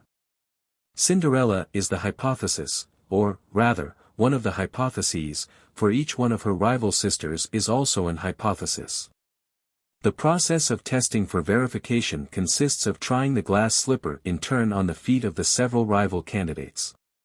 The hypotheses of the rival sisters are each found invalid. The glass slipper will fit the foot of none of them, even though they cut off their toes and heels in order to make the facts square with the theory. When, however, the Cinderella hypothesis is tested by applying it to the facts of the glass slipper, lo! The fit is found to be perfect, the hypothesis is verified, and raised to the rank of a verified theory. Later, when Cinderella marries the prince, it may, perchance, be elevated to the exalted position of a law, or even that of a principle.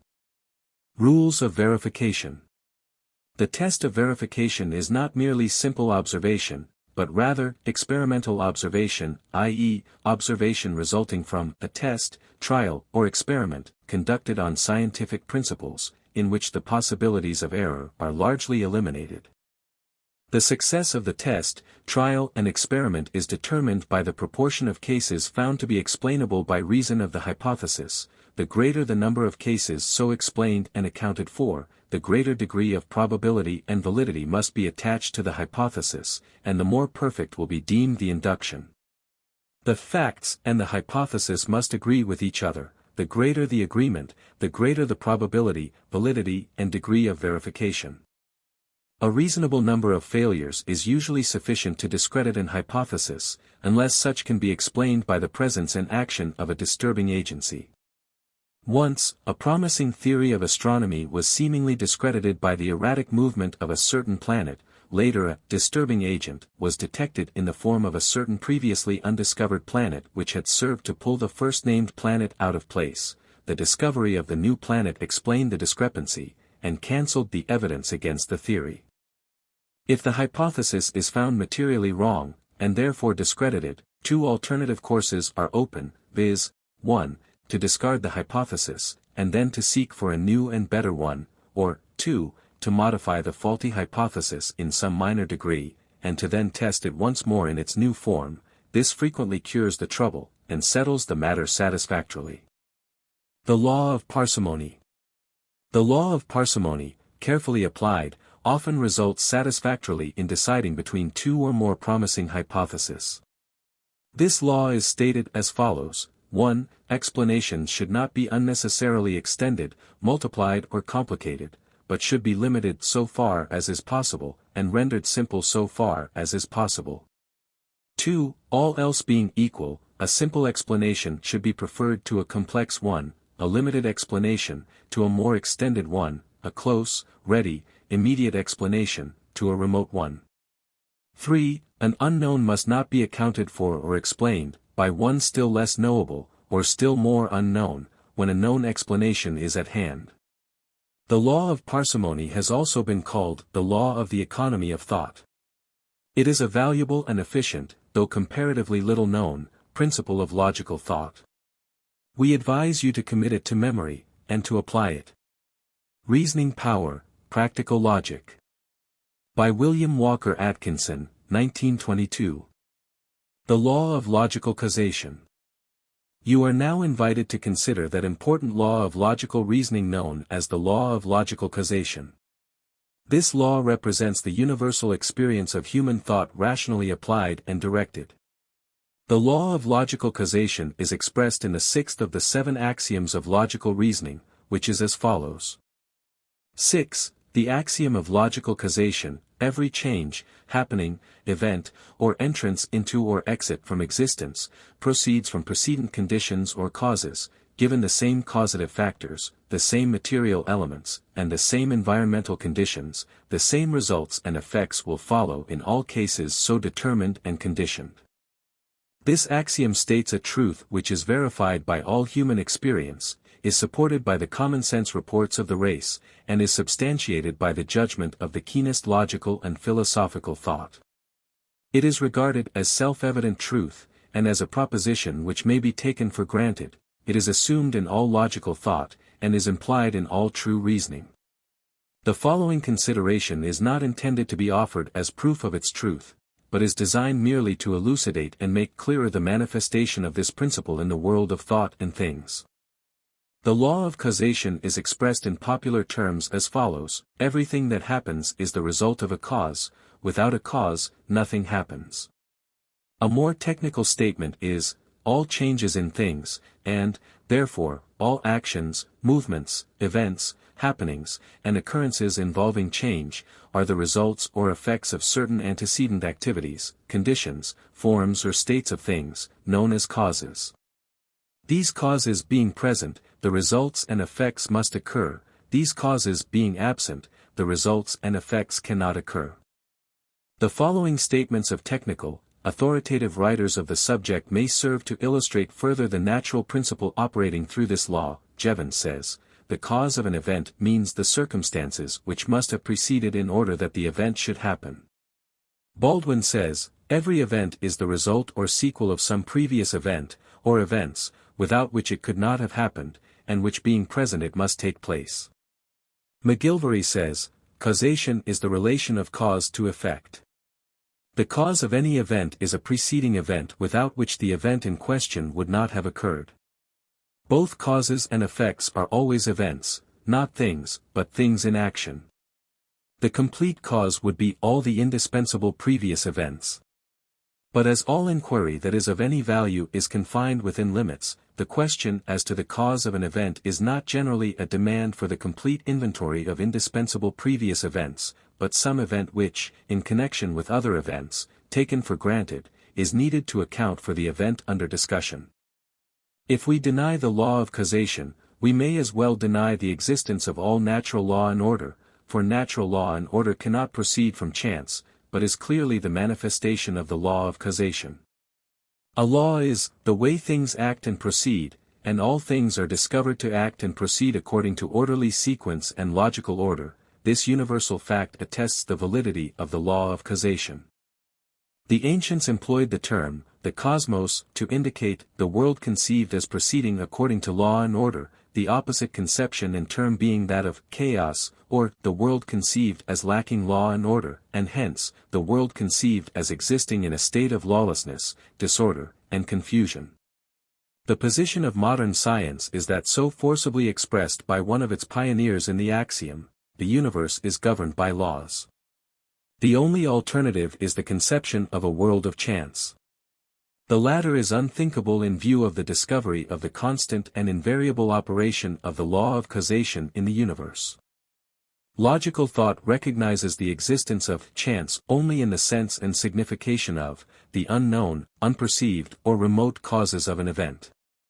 It denies the existence of chance in the sense and signification of absence or lack of causes. A leading reference work says, "Chance is a word which in its original and strict meaning may be defined as the causelessness of an event.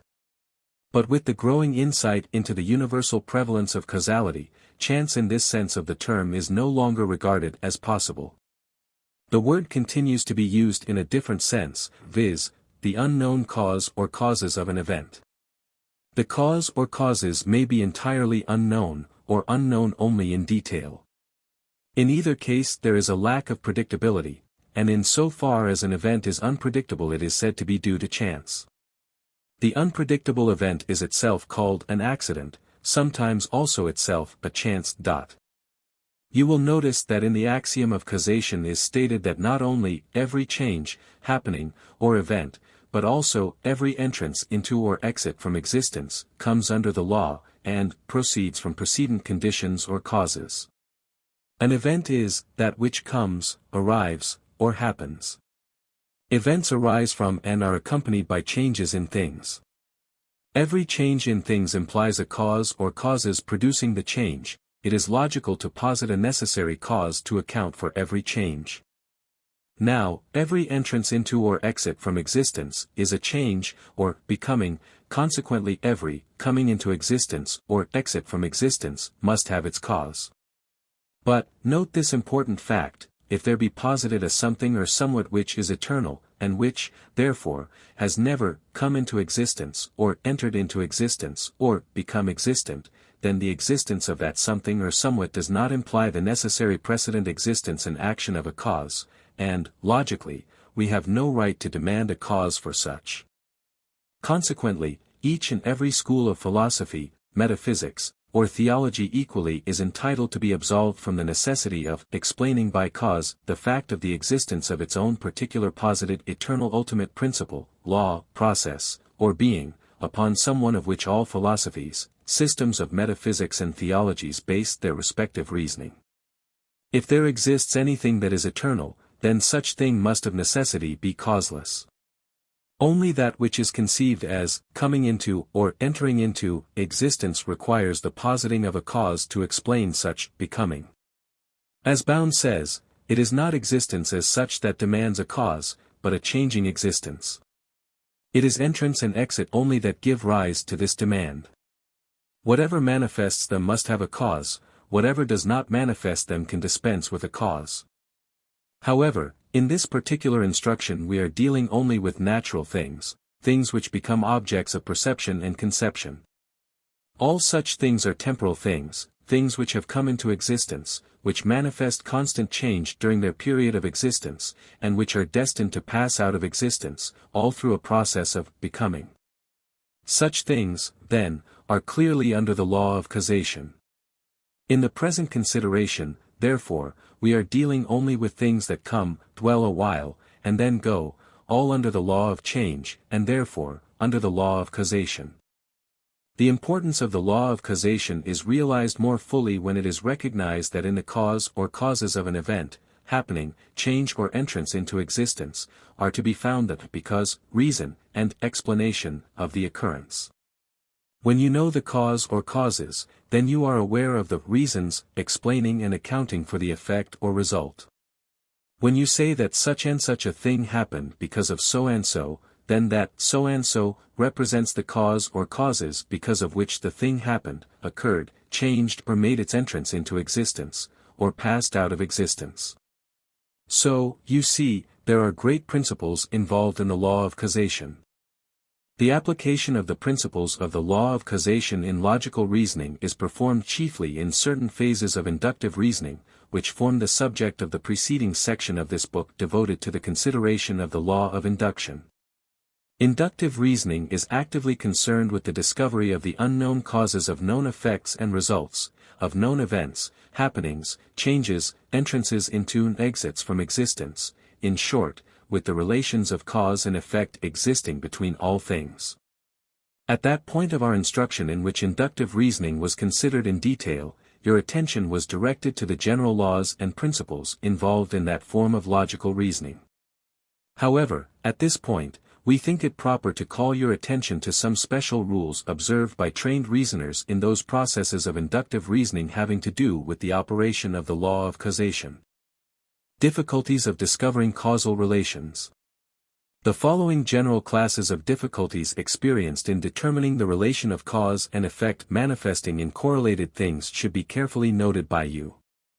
Frequently, the knowledge of the precise nature of the difficulty will prevent you from committing a fallacy of reasoning, or from indulging in false reasoning. Along these particular lines, it will also serve to indicate at least the general direction in which lies the true solution of some difficult problems arising in the study of cause and effect. 1. Causes beyond experience. Where the cause lies outside of human experience, or at least out of the experience of the individual, and is therefore not to be comprehended or understood, the remedy is, 1. If it be found that while one's individual experience does not include the possible knowledge of the unknown cause, then he should seek the solution in the experience of acknowledged authorities on the subject in question, care, however, being taken to satisfy himself that the authority actually is possessed by those claiming it or reputed to possess it, rather than depending merely upon their unwarranted and impudent assumption of it, or upon the uncritical judgment of those who attribute it to such persons. 2. If it be found that the knowledge of the unknown cause necessarily lies out of all human experience, then the question should be put aside, because the mind is unable to apprehend any knowledge other than that originally based upon human experience. Failure to act upon this principle results merely in circular reasoning, the mind traveling about like the squirrel in his wheel, ever moving but never really advancing. 2. Joint causes. Where there are two or more causes acting conjointly, thereby rendering it difficult to determine which is the predominant cause, or to eliminate from the problem the associated causes, then the remedy is to observe other cases in which some one of the several possible causes has by itself operated to produce similar results independent of the other possible causes. If any one of the said possible causes is found to be capable of producing an effect identical with or quite similar to the effect under observation, without the possible presence or action of the other possible causes, and where the other possible causes are not found to be capable of so producing such identical or similar effects, then it is logical to reason that the successful possible cause is the true cause. In the absence of such decisive result of the test, you must either label the question as undecided, or else tentatively assume that the effect is the result of the several possible causes necessarily acting conjointly. Tests along these lines will frequently eliminate certain of the factors as non-essential in the joint action, thus narrowing the unanalyzed combination to the remaining factors. 3. Modifying causes.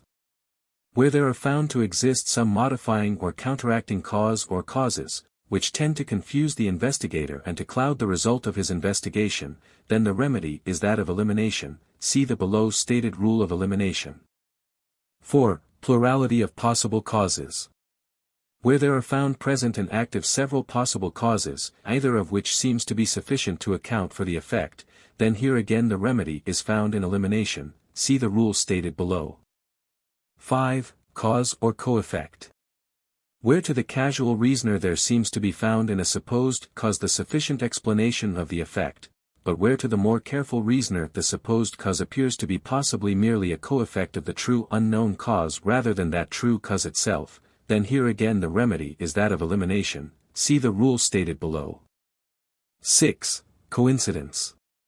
Where the apparent relation of cause and effect is seen probably or possibly to be the result of mere coincidence, the relation of cause and effect probably or possibly being merely a relation of time and place arising from a concurrent happening, i.e., a happening at the same time and in the same place, though without any true logical relation of cause and effect existing between the respective happenings, then once more the remedy is found in elimination. See the below stated rule.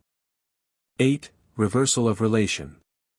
Where the apparent cause is suspected really to be the effect, and the supposed effect really to be the cause, then the remedy lies in testing the apparent cause and the apparent effect apart from each other, and under different conditions. In such case, careful observation and experiment are necessary. Rule of elimination. The rule of elimination, above referred to in several cases, is as follows: test each possible or probable cause separately, and apart from other possible or probable causes of a certain effect, with the end and purpose of eliminating from the problem such apparent causes which may be discovered to be incapable of meeting the logical causal requirements of the case, which requirements the true cause must fulfill. The particular possible or probable cause which is left after all the others have been eliminated, provided that it, itself, successfully meets the requirements of the case, is then to be accepted as the true cause, at least so long as no other candidate for the office of true cause, also meeting the requirements, presents itself and challenges the holder of the office. Illustrations of elimination. The following examples serve to illustrate the rule of elimination which, in one form or another, is employed by the most careful thinkers. 1. A gun is discharged. The savage tries to fire it again, while still unloaded. He fails. He then places a shell within it, and finds that it goes off. Henceforth he eliminates the unloaded gun from the category of possible causes or casual conditions of gunfiring. 2. A person is made sick by something eaten at a dinner, but he does not know just which particular dish was tainted. He proceeds to test the thing by elimination. He remembers that he ate soup, meat, fish, bread and vegetables. He discovers that a number of other persons also were made sick at that dinner, while others still were not so affected. He examines the latter class, and finds that all of them ate meat, and that some of them ate soup and bread, or vegetables, as the case might be. He eliminates all of these articles of food as probable factors of the illness, by reason of the fact that many of the well persons had eaten of each. When he reaches the item of fish, however, he finds that none of the well persons had partaken of it. Further inquiry reveals the fact that all of the sick persons had eaten it. He reasons from this that the fish was the tainted article of food which caused his sickness.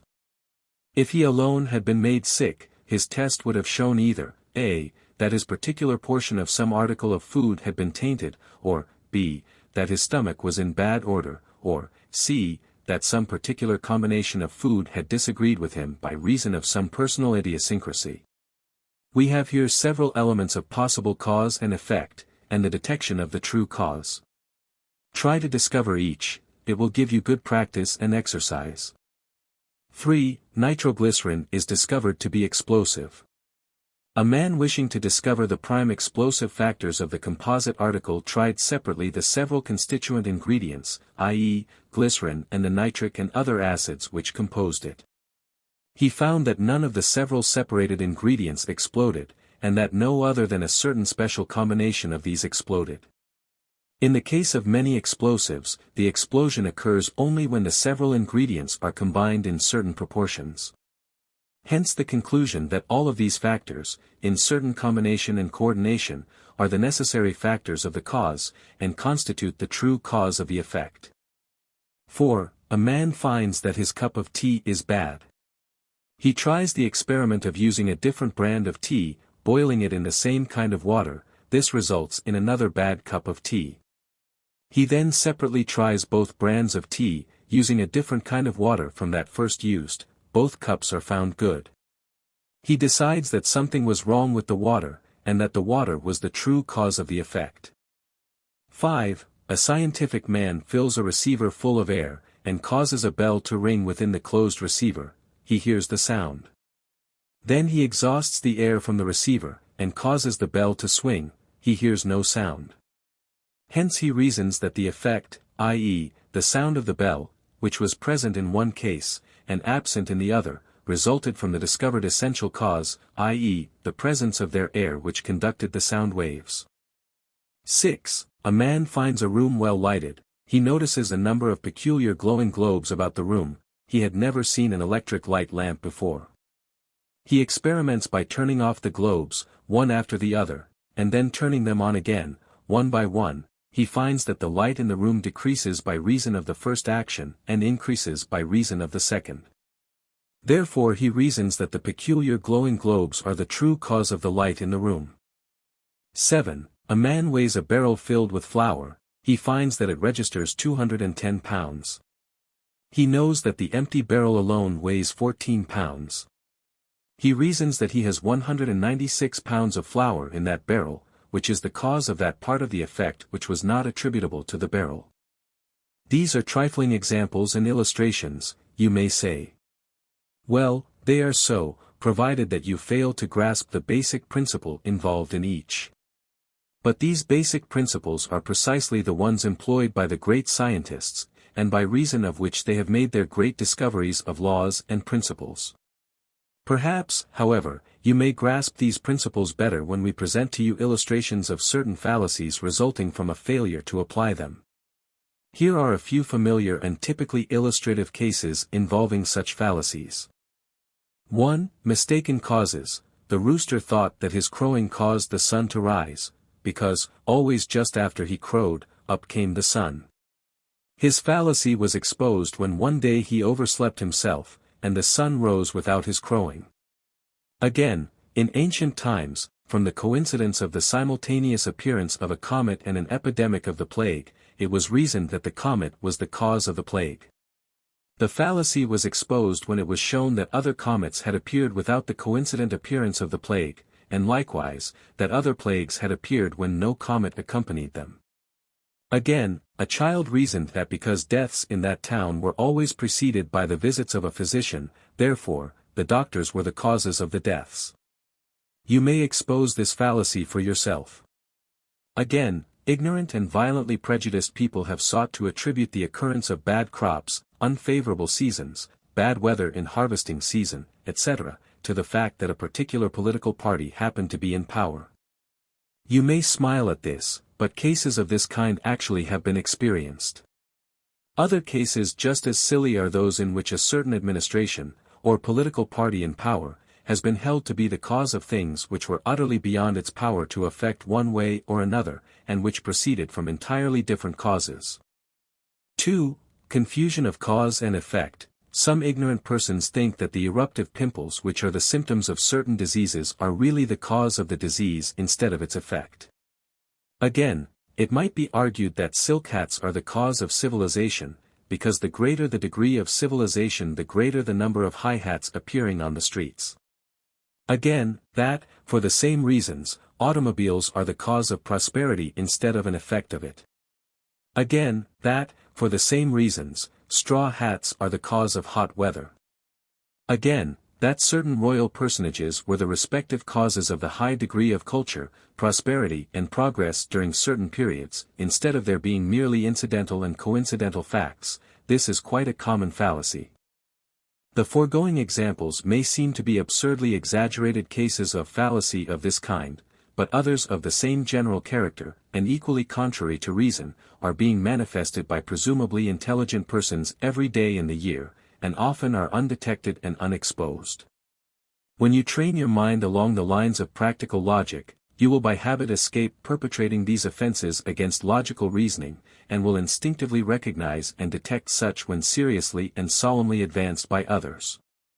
This is quite worthwhile, is it not? The Jevons Rules of Discovery of Causes and Effects. Concluding our consideration of the subject of the application of the law of cause and effect, we would call your particular and especial attention to the well-known, generally accepted, and very practical and useful rules laid down by Professor Jevons, that eminent teacher of logic, which rules will serve to aid you in discovering and identifying true cases of cause and effect. These rules are as follows. 1. Whenever we can alter the quantity of the things experimented on, we can apply the following rule for discovering which are causes and which are effects, viz., vary the quantity of one thing, making it at one time greater and at another time less, and if you observe any other thing which varies just at the same times, it will in all probability be an effect. 2. When things vary regularly and frequently, there is a simple rule by following which you can judge whether changes are connected together as causes and effects. This rule is as follows: those things which change at exactly the same times are in all likelihood connected together. The above, and the previously presented rules, when applied by common sense and according to experience, will render you an efficient reasoner along the lines of the relations of cause and effect, and such lines really extend over a vast field of your practical thought. Knowledge of the causes and effects of things under consideration is sometimes the most valuable of all possible knowledge. The second, and concluding, part of the axiom of logical causation states, given the same causative factors, the same material elements, and the same environmental conditions, the same results and effects will follow in all cases so determined and conditioned. This principle is so intimately and absolutely bound up with, correlated to and coordinated with, the first principle announced in that axiom, that it inevitably, invariably and infallibly follows as an absolute necessity of the truth of the former. The two cannot be divorced. Reason has joined these two together so firmly that they cannot be put asunder. To deny either, or both, is equivalent to asserting the reign of chance, rather than that of law and order, to regarding the universe as chaos, rather than as the cosmos. This truth is expressed in many strong phases employed by eminent thinkers. For instance, from the same causes, the same effects proceed. What is true at certain times, under certain conditions, will be true under similar circumstances at all times. It is based upon the realization that nature proceeds according to fixed and certain law, according to a uniform, constant, invariable routine and sequence of orderly trend, that the universe is governed by law, and not by chance, and proceeds according to rule, and not in any higgledy-piggledy, irregular, non-uniform course. If we deny the validity of natural law, we may as well stop thinking at all, for the most important part of our thought is based upon the conception and premise of universal law and order. We are justified in believing in nature's common course, for all experience supports such belief, and all logical reasoning verifies it. It has been said that, we do not ask for the reasons of this uniformity, we cannot help believing in it even if we try not to do so. It is a necessity of rational thought. Reasoning Power, Practical Logic. By William Walker Atkinson, 1922.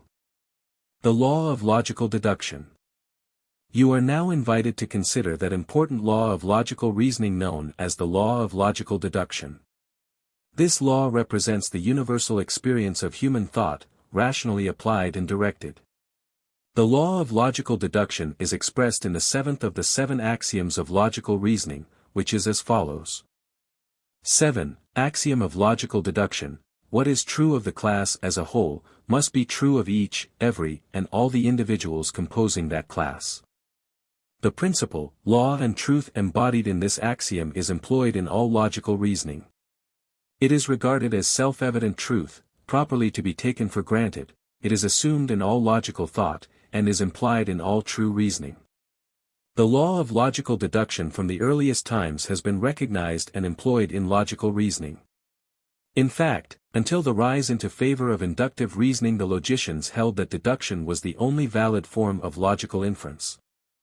At present it is clearly perceived that inasmuch as the material for all deduction must be furnished ready-made by induction, and inasmuch as induction must be verified by subsequent deduction, consequently, these two great forms of logical reasoning cannot be divorced one from the other. Some ardent advocates of inductive reasoning, in fact, go so far as to claim that deduction is really nothing more or less than a method of making practical application of the results of induction, and that the conclusions reached by deduction have been previously implicitly asserted in the judgments passed upon the individual objects when they are admitted into their respective logical classes. We shall, however, not enter here into such technical discussion, particularly as we believe that in this, as in most cases, the truth is to be found in the middle course, between the two extremes. Deduction is the logical process whereby we deduce by inference an unknown particular truth from two already known general truths. As has been said by an eminent logician, it is getting some knowledge from other knowledge.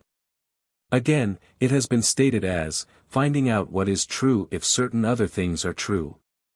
Examples of deduction follow: all men are mortal, Socrates is a man, therefore, Socrates is mortal.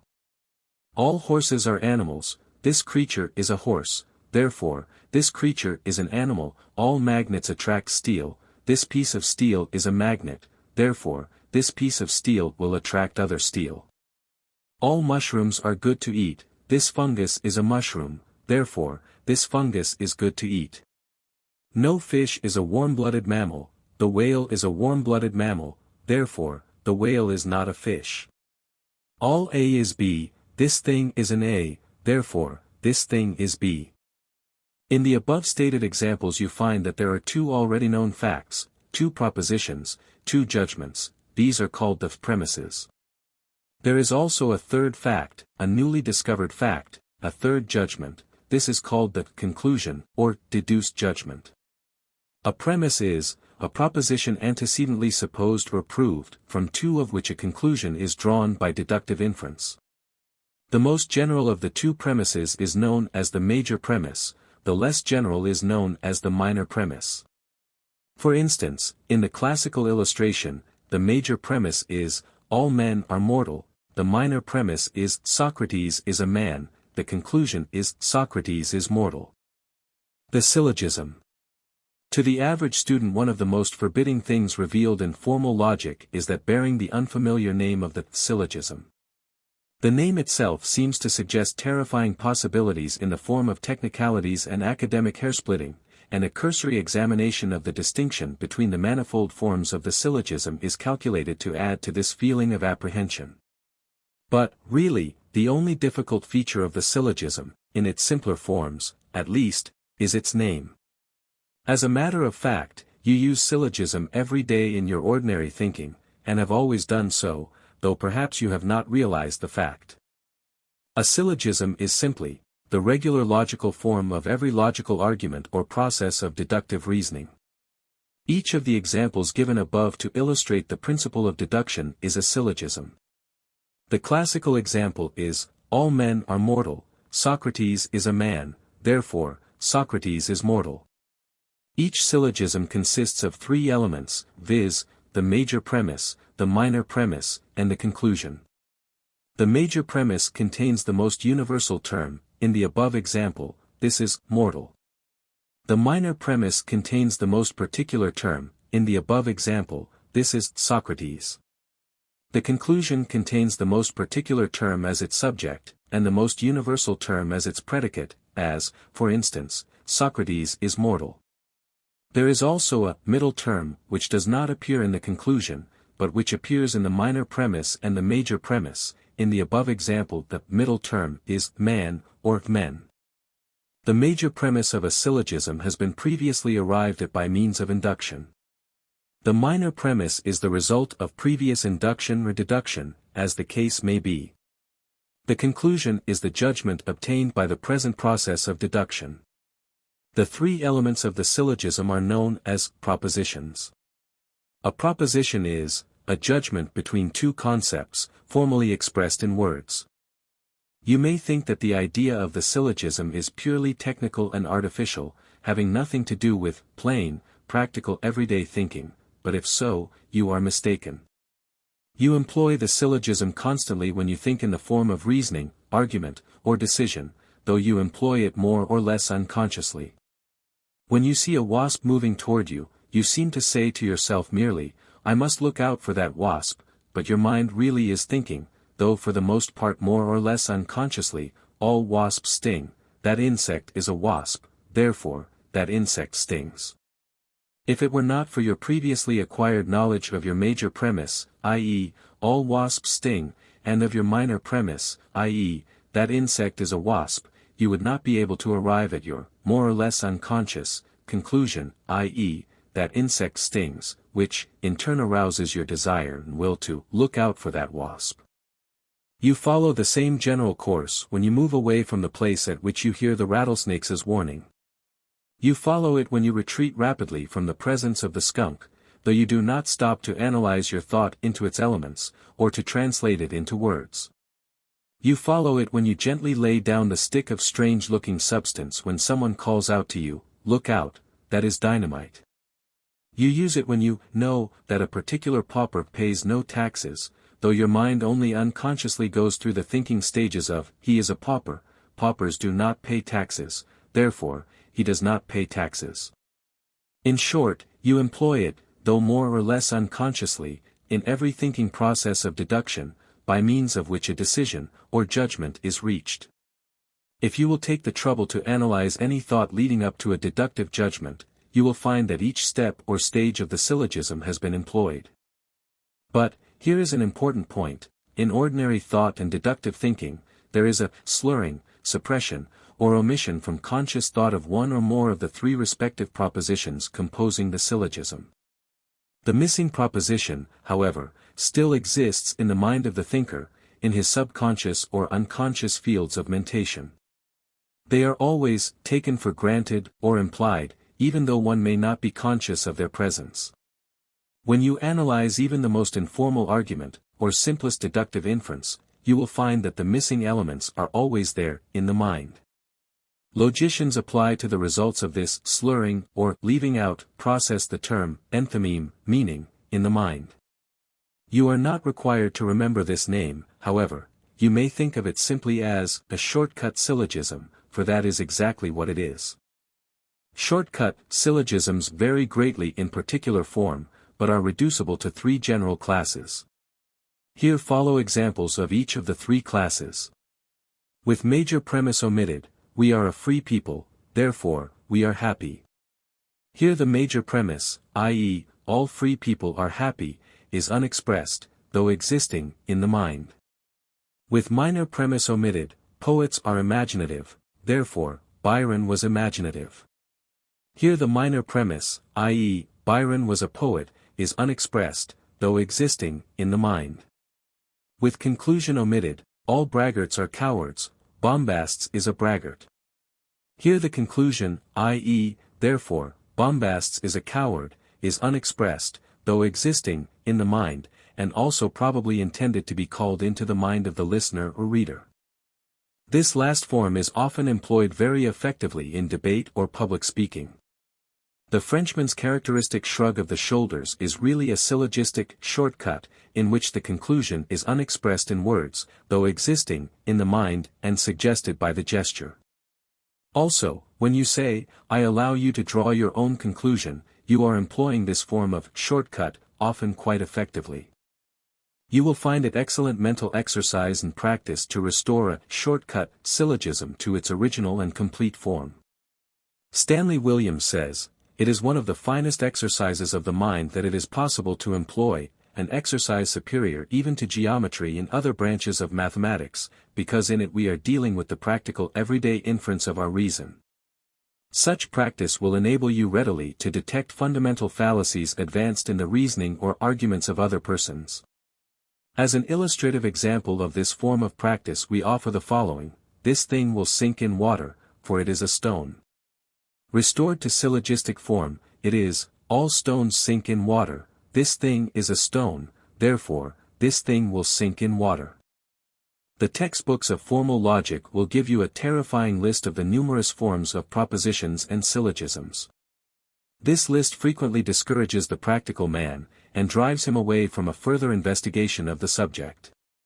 But inasmuch as all of such forms may be reduced to the few simple forms referred to by us in this section of this book, and inasmuch as the technical distinctions are of very little real practical value to the person who desires merely to become familiar with the working principles of practical logic, we shall omit further reference to them here.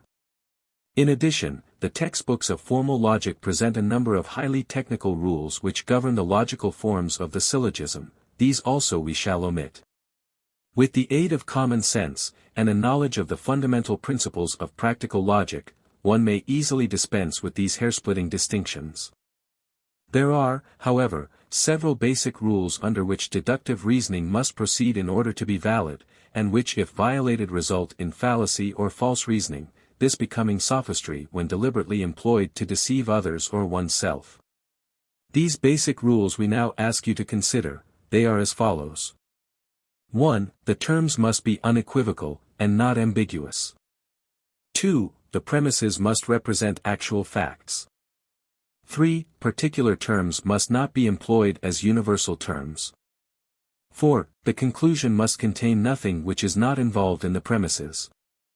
You are now invited to consider carefully the following more detailed statements concerning each of the above stated general rules of deductive reasoning, together with examples illustrating each rule.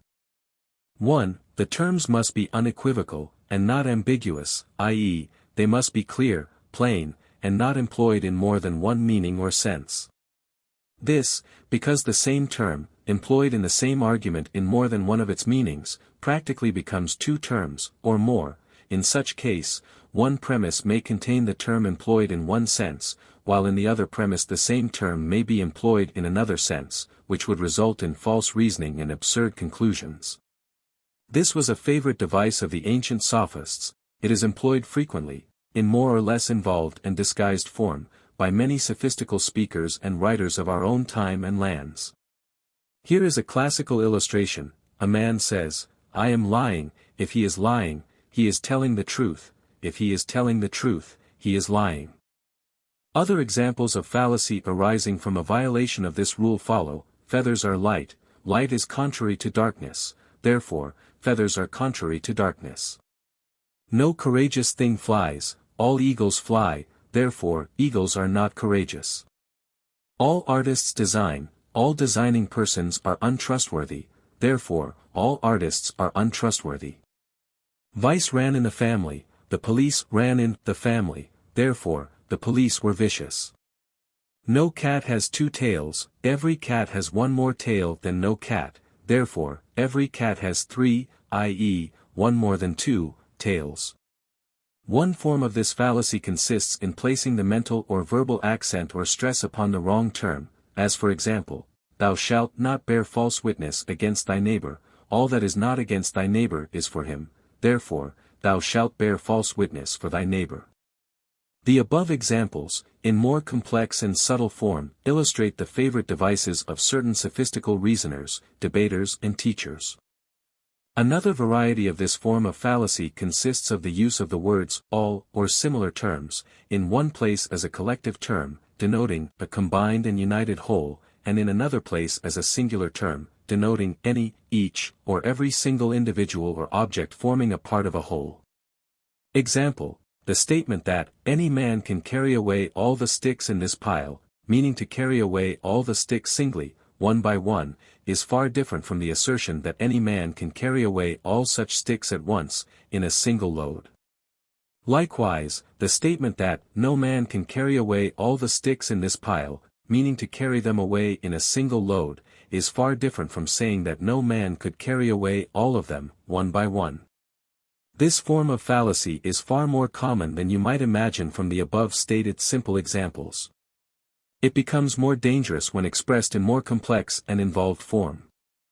Another variety of the same form consists in confusing the meaning of a grammatical phrase.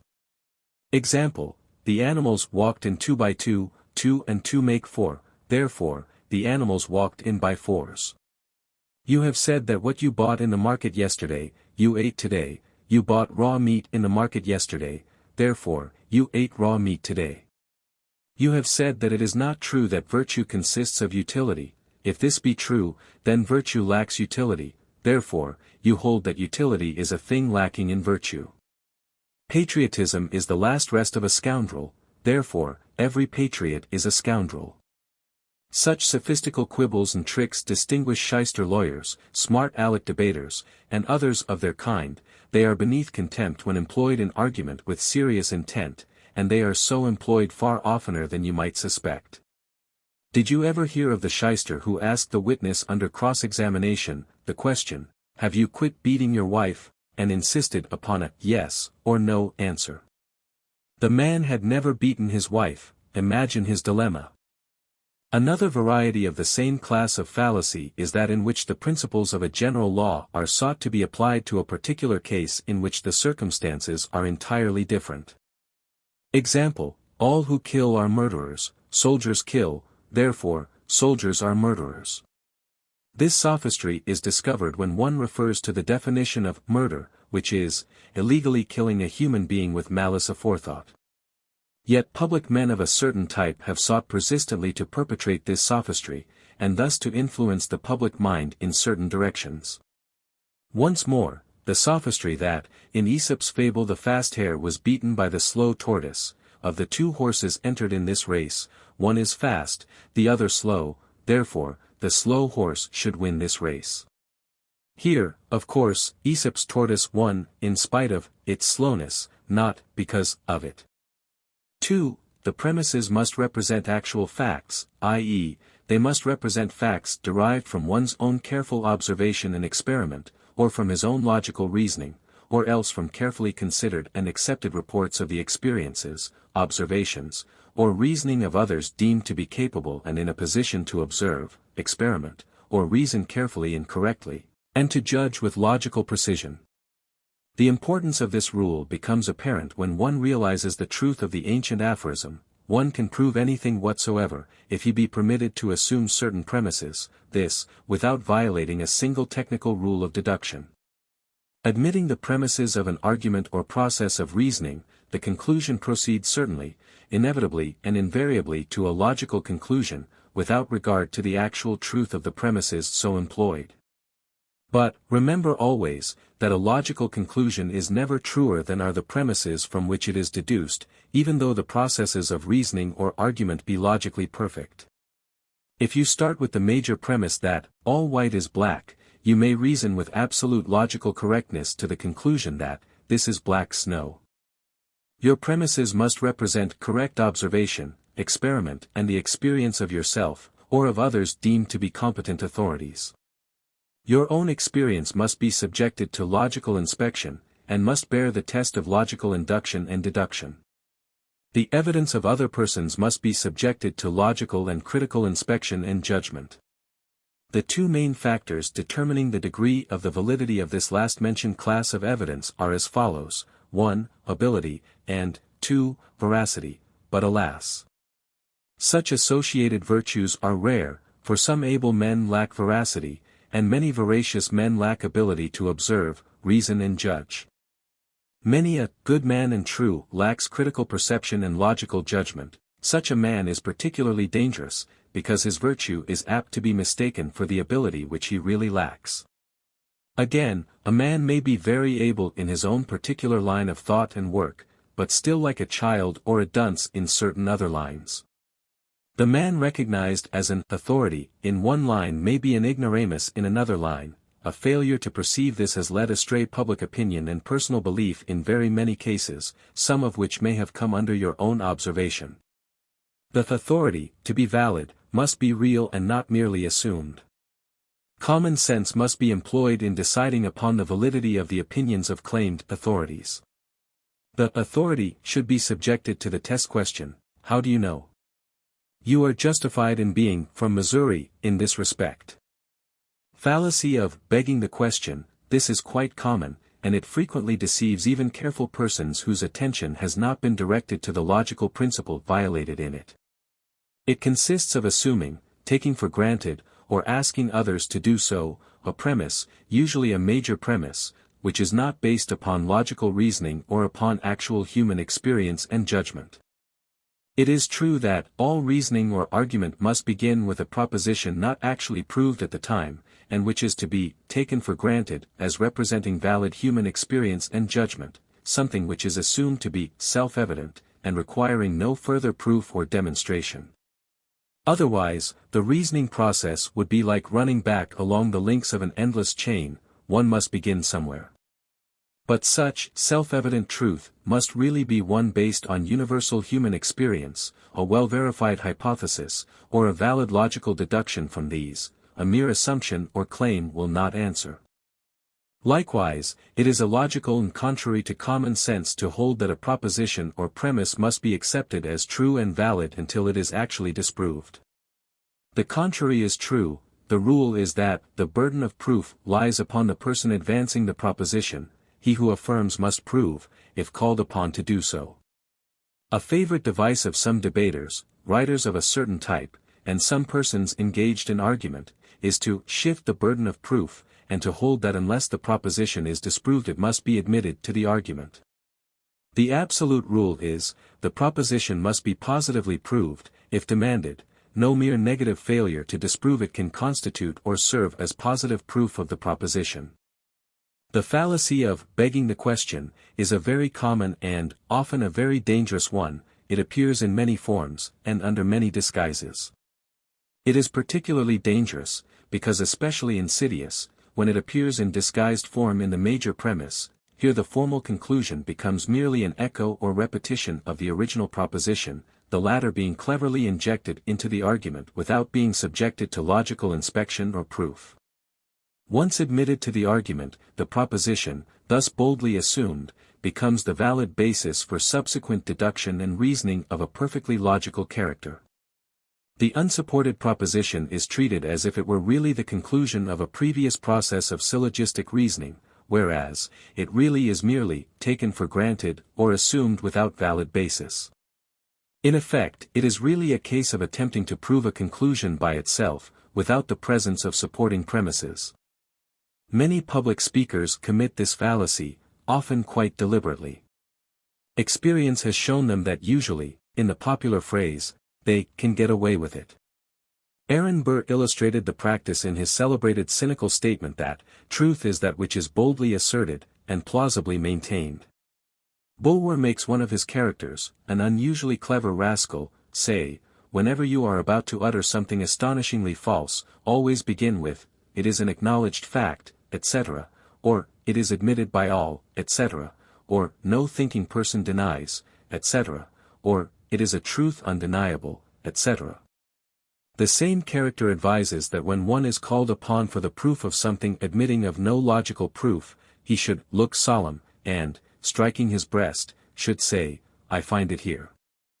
Another form of begging the question consists of the use of question-begging epithets, i.e., of terms or epithets suggesting or conveying unpleasant or evil associated meanings, and thus serving to arouse prejudice against, or even to damn the thing, by the use of the epithet or term which really has not been proved to apply to the thing in question at all, and of which the thing is possibly entirely innocent and free. Thus, we often hear arguments in which it is boldly asserted, without the slightest proof, be it noted, that such and such an idea is atheistic, anarchistic, unpatriotic, or immoral, the audience, bearer, or reader being asked to swallow whole, without investigation or thought, the idea represented by such terms. It is a case of giving a dog a bad name, and thus causing him to be stoned to death. Jevons says, we should always be on our guard against being misled by question-begging epithets. The fallacy of circular reasoning is another variety of this general class of fallacy. Like the other varieties and forms, it is quite common, and often is quite dangerous. It consists of attempting to prove a proposition by itself, or proving a series of propositions one by the other in a vicious circle. In its simplest form it is perpetrated by simply attempting to demonstrate or to prove a thing by means of its own definition, as for example, glass breaks because it is brittle because it breaks easily, or, we can see through glass because it is transparent because we can see through it, or, the girl is dumb, because she lacks the power of speech, because she is mute. An extension of the false principle is found in arguments or syllogisms in which the major premise is merely the unproved conclusion stated in different terms but having the same essential meaning. More complex, and consequently more dangerous, forms are as follows: my church is the true church, because it was established by God, and God could have established none other, it must have been established by God, because it is the true church, and such could have been established by none other than God. You will notice how convincing this seems at first hearing, but you will perceive that not even a single iota of proof, not even a single trace of logical argument, is offered in the whole statement.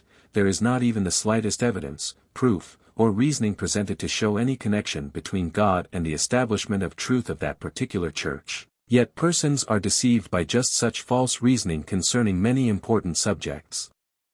Again, my political party is honest, because it advocates honest principles. The principles advocated by it must be honest, because they are advocated by an honest party. Once more, the Quran is infallibly true, because Allah inspired it. We know that Allah inspired it, because it is so stated in the Quran. Finally, the man is truthful, because he states so himself. Being truthful, that which he states must be truth. Circular reasoning, however, is most successfully employed in long arguments, where its detection is difficult, while in simpler form the same false reasoning would be readily detected. Frequently it is perpetrated by the use of synonyms which are suggested and assumed to express more than the original term employed in the proposition, but which really do not do so. A particularly dangerous and subtle form is that in which, as McGilvray says, there are two or more syllogisms interrelated in such a way that the conclusion of each syllogism is the premise of some other. In this way, the conclusion, or what is proved, in one syllogism is used in another syllogism as a basis of proof for a proposition which, in its turn, ultimately comes to be used as a basis of proof for the first syllogism. Read over this last statement until you thoroughly understand it. When you are able to do this, you will be prepared to give battle to the vicious circle.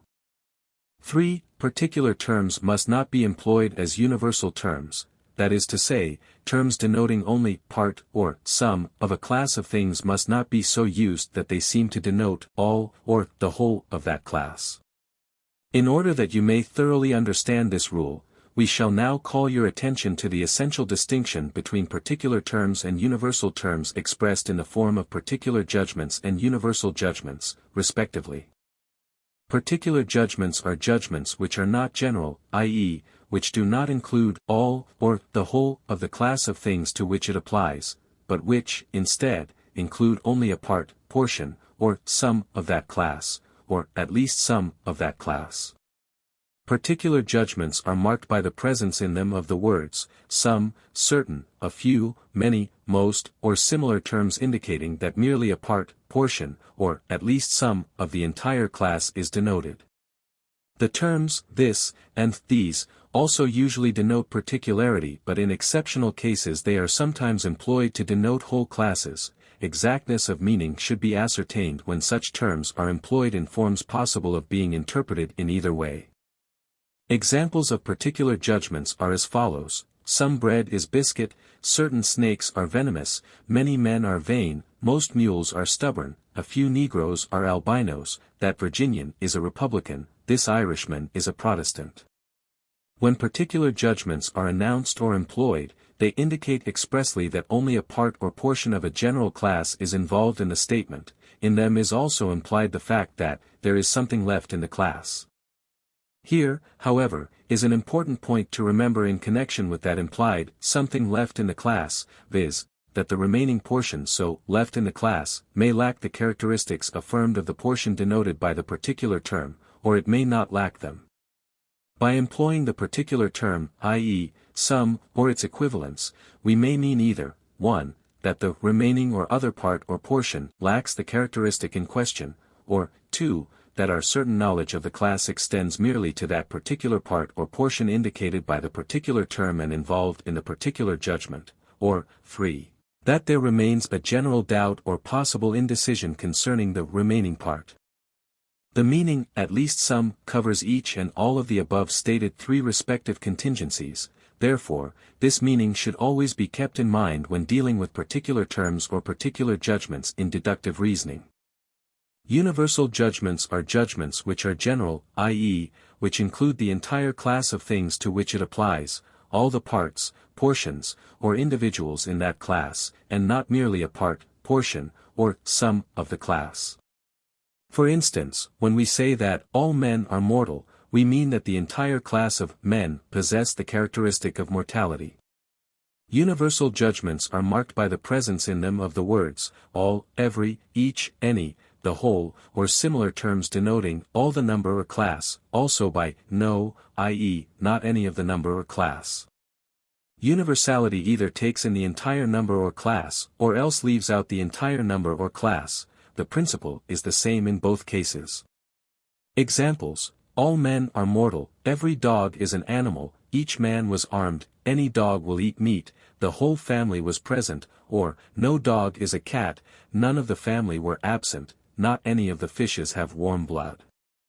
Note the following important point: universality is also sometimes implied and tacitly indicated in certain particular terms employed for convenience to denote entire numbers or classes of things, and not merely single individual things. For instance, man is mortal. Here the term man is employed in the universal sense and meaning of all men, and therefore becomes a universal term, the judgment becoming a universal judgment. Terms like the horse, or the cow, etc., or a horse, or a cow, meaning any horse or any cow, are also frequently employed in this way. When so employed they become universal terms, and mark universal judgments. In such cases, the universality of the judgment is tacitly indicated, the magic words, all, each, every, any, etc., always being implied. Care must always be taken to determine whether such terms are employed in the ordinary particular sense and meaning, or, instead, in this special universal sense and meaning. Many grave fallacies arise from confusing or confounding universals and particulars in this way. Examples of fallacies arising from a violation of the rule now under consideration are as follows: white is a color, black is a color, therefore, black is white. Here, color is used in its universal sense of all color, instead of its particular sense of some color. The same fallacious use of particular terms for universal terms results in the following several false conclusions: all birds are bipeds, no man is a bird, therefore, no man is a biped. Some Chinamen are highbinders, this man is a Chinaman, therefore, this man is a highbinder. Some Russians are Bolsheviks, Ivan is a Russian, therefore, Ivan is a Bolshevik. Biscuit is bread, this loaf is bread, therefore, this loaf is a biscuit. Indians are Americans, John Smith is an American. Therefore, John Smith is an Indian. All thieves are human, the bishop is human, therefore, the bishop is a thief. But why multiply examples? The principle is plain, once it is grasped. Once understood, it is seen to apply to countless cases, and is found to be violated in the reasoning and arguments of many persons who should, or do, know better. When used for the purpose of deceiving, it becomes sophistry or casuistry, and it is often so used, particularly by subtle suggestions and in disguised form. Here is the essential principle: terms denoting merely some must not be used to denote all. When we say that all dogs are animals, we do not mean all animals, but rather we mean some animals, the particular mark some being implied and tacitly indicated. Fully stated, the judgment or proposition would be as follows: all dogs are some animals, i.e., that all the dogs there are in existence constitute a part, portion, or some of the entire class of animals, not all, or the whole of the animal class. The implication would be that also there are some animals which are not dogs, as well as that some animals which are dogs. The following diagram, with accompanying explanation, will be found helpful in fixing and keeping this principle in your mind. It is based upon the analysis of the familiar trick judgment, stated as follows: biscuit is bread, but bread is not biscuit. Analyzed, this judgment means, all biscuit is some bread is all biscuit, with the implication that, there is also some bread which is not any biscuit. Stated more simply, we have, all biscuit is bread, but all bread is not biscuit. There is some bread which is not biscuit, but there is no biscuit which is not bread. There are three rules governing deductive reasoning which are derived from a number of more technical ones set forth in works upon formal logic. Practical logic employs these derivative rules, considering them sufficient for its general purposes. These rules are as follows. One premise, at least, must be universal, this because of the fact that, from two particular premises, no logical conclusion can be drawn. An example of the violation of this rule is found in the syllogism: some men are mortal, Socrates is a man, therefore, Socrates is, what? The only logical conclusion possible is that Socrates may be either mortal or not mortal, he must be one or the other, he cannot be both, but this is no more than the law of opposition and law of excluded middle tell us. There is no definite conclusion possible from two particular premises. One premise, at least, must be universal. 2. If one premise is particular, the conclusion also must be particular, this because of the fact that, a universal conclusion can be drawn only from two universal premises. Examples: from the universal premise, all birds lay eggs, and the particular premise, some animals are birds, we may logically deduce merely the particular conclusion that, some animals lay eggs, but we cannot logically deduce the universal conclusion that, all animals lay eggs.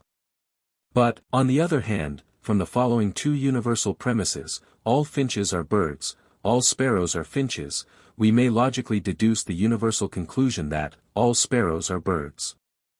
3. The conclusion must contain nothing that is not involved in the premises, this, because, as the conclusion is necessarily made up of the material of the two premises, any addition to this material would be an unwarranted and illogical introduction or dragging in of foreign matter or extra material which, in the words of Pooh Bah, have nothing to do with the case. Such foreign matter, thus dragged into the case, is, as the lawyers say, incompetent, immaterial, irrelevant, and impertinent. Yet this fallacy, often deliberately employed as specious sophistry, is frequently perpetrated, and often succeeds in accomplishing its purpose. The fallacy consists in the statement of irrelevant conclusions. In one of its phases the irrelevant conclusion is caused by the employment of certain terms as universal terms in the conclusion, while in the premises they were used as particular terms. We have already considered this form of the fallacy. The second phase consists of the introduction into the conclusion of judgments entirely foreign and alien to the issue, and which are not in any way logically involved in the premises. This last mentioned form is sometimes known as non sequitur, meaning, it does not follow. Non sequitur is marked by the introduction or dragging in of points not at issue in an argument or course of reasoning, i.e., points having nothing at all to do with the case under consideration, or points having no possible logical relation to the original premises. Examples follow: all men are rational, Socrates is a man, therefore, Socrates is truly noble.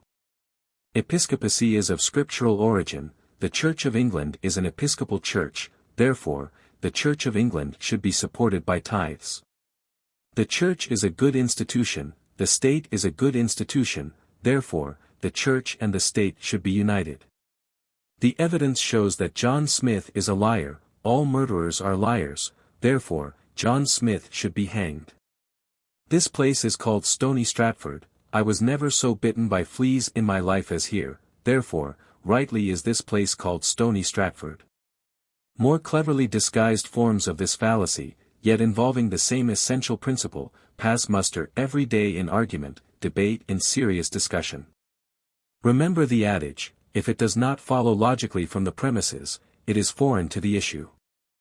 There is another fallacy frequently appearing in reasoning and argument, but one which is not referred to in the specific rules of logical reasoning. We wish to direct your attention to it, it is known as the fallacy of prejudice. It is quite common, and often quite dangerous. You should give it careful consideration and honest thought. Fallacy of prejudice. By prejudice is meant prejudgment, unwarranted and unreasonable predilection for or objection to anything, especially an opinion or leaning favorable or adverse to anything, without just grounds, or before sufficient knowledge. The common forms of prejudiced judgment are as follows: 1. Prejudice in favor of propositions agreeing with our feelings, emotions, or general likes, or against propositions running contrary to our feelings, emotions, or likes. 2. Prejudices in favor of propositions advanced by persons favorably regarded or liked by us, or against propositions advanced by persons unfavorably regarded or disliked by us. 3. Prejudice in favor of opinions at present held and previously stated by us, or against opinions at present opposed, and previously disputed by us. Let us consider briefly each of these three forms. A. It is quite difficult to divorce our judgments from our feelings. Our likes, loves and hates tend to prejudice our judgments, and to give us a mental slant, in the direction of the like and against the dislike. Bernard Shaw tells us that most of our reasoning consists of either trying to excuse or justify our previous judgments and actions caused by our states of feeling, or else of trying to invent excuses for present or future judgments or actions likewise so caused. Feeling and emotion resemble the tinted glass which colors the rays of the sun which pass through it. Everything we consider is apt to be seen colored in the tints and shades which our feelings have imparted to it. You should ever be on your guard against the interposition of the colored screen between your reasoning faculties and the objects or subjects of logical thought. Strive ever to secure the clear, unimpeded passage of the white light of pure reason, let it shine upon the objects of your thought. b. We find it difficult to give the proper value to an opinion, proposition or judgment announced by a person or persons disliked by us. Likewise, we find it quite easy to place an exaggerated value upon opinions, propositions or judgments announced by those whom we like. Here, once more, feeling seeks to usurp the office of reason. Truth is truth, by whomsoever stated, and untruth is none the less untruth even when stated by an estimable person, or one very dear to us. A thing is, or is not, so, without regard to our opinion of, or our feelings toward, the person making one or the other of these necessary judgments. It is our business to find out, which is which, by reason alone, bidding feeling to step aside and to keep its thumb off the scale. Judgments should stand on their own feet, the crutches of feeling are not required, they are a sign of weakness on the part of reason. C. It is characteristic of the human mind to incline to support even the weakest opinion or judgment already lodged in it, and to defend such against the attacks of even the strongest truths and reasons. Even when the conflict is confined to one's own mind, and no other person is involved in it, this remains true. Even though the preconceived opinion or judgment may have been based originally upon insufficient and unstable grounds of reasoning, the slightest proof and the weakest evidence, nevertheless it often requires the very strongest evidence and proof, the most positive reasoning and most certain logic to cause us to budge an inch from our position. We have said to ourselves that the thing was so, we have expressed the same opinion to others, and to change is akin to backing down. The thing may be a poor thing, but it is our very own, we hate to part with it. To separate it from us too strongly suggests an amputation or the removal of a mental appendix. It is quite right and proper to hold fast to our opinion, but we should be sure that the latter is well grounded in fact, and well supported by logical reasoning.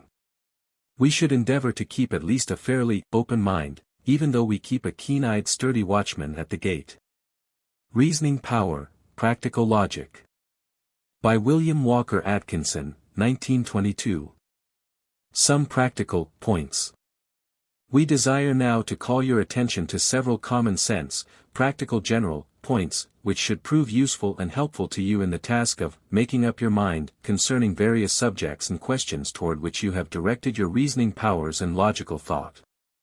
Some of these have been expressly stated or else implied in some part of the foregoing instruction, others arise from the experience of men in applying the principles which have been presented to you in these pages.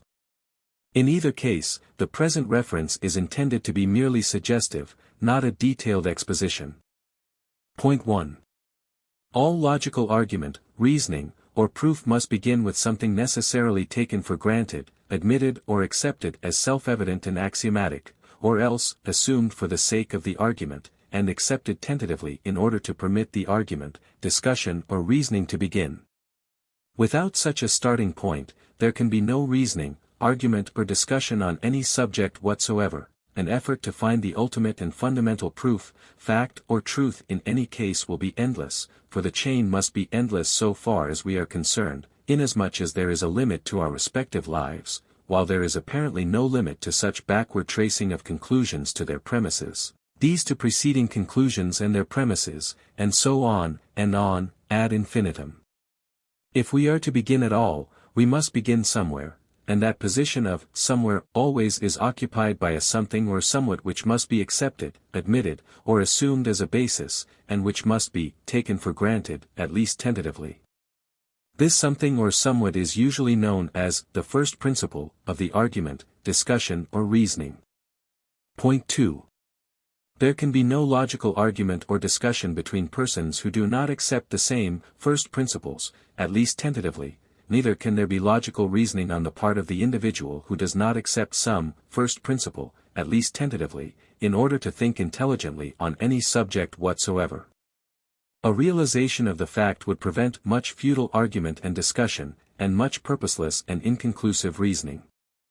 Point 3. The goodness or badness of a condition, action or belief may be determined only by first agreeing upon its associated object, purpose, end or effect. It is impossible to determine whether or not a thing is good, unless we first ask and answer the question, good for what? This brings a realization that most so-called good or bad is purely relative, that what is one man's good, is another man's bad.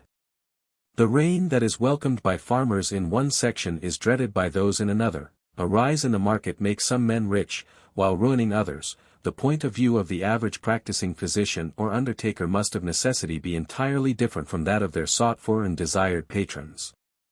There must be an accepted standard, a stated, good for this, or because of that. Point 4. The old proverb, de gustibus non est disputandum, i.e., there is no disputing about tastes, expresses a truth which, if generally recognized, would prevent much futile argument and discussion, and save much fruitless reasoning. Without a standard, arguments of this kind are without end. To each person his own taste is a standard, in absence of the acceptance of a higher one. As a writer has said, tastes differ so much among individuals, nations, or in different ages that it is utterly impossible to set up a standard of taste applicable to all men and to all ages of society. Not only are there countless individual preferences in taste, but there are also local standards generally accepted as authoritative, and there are even passing fashions of taste in all communities. There are two general forces at work in setting standards of taste. The current standards result from a balance between these two.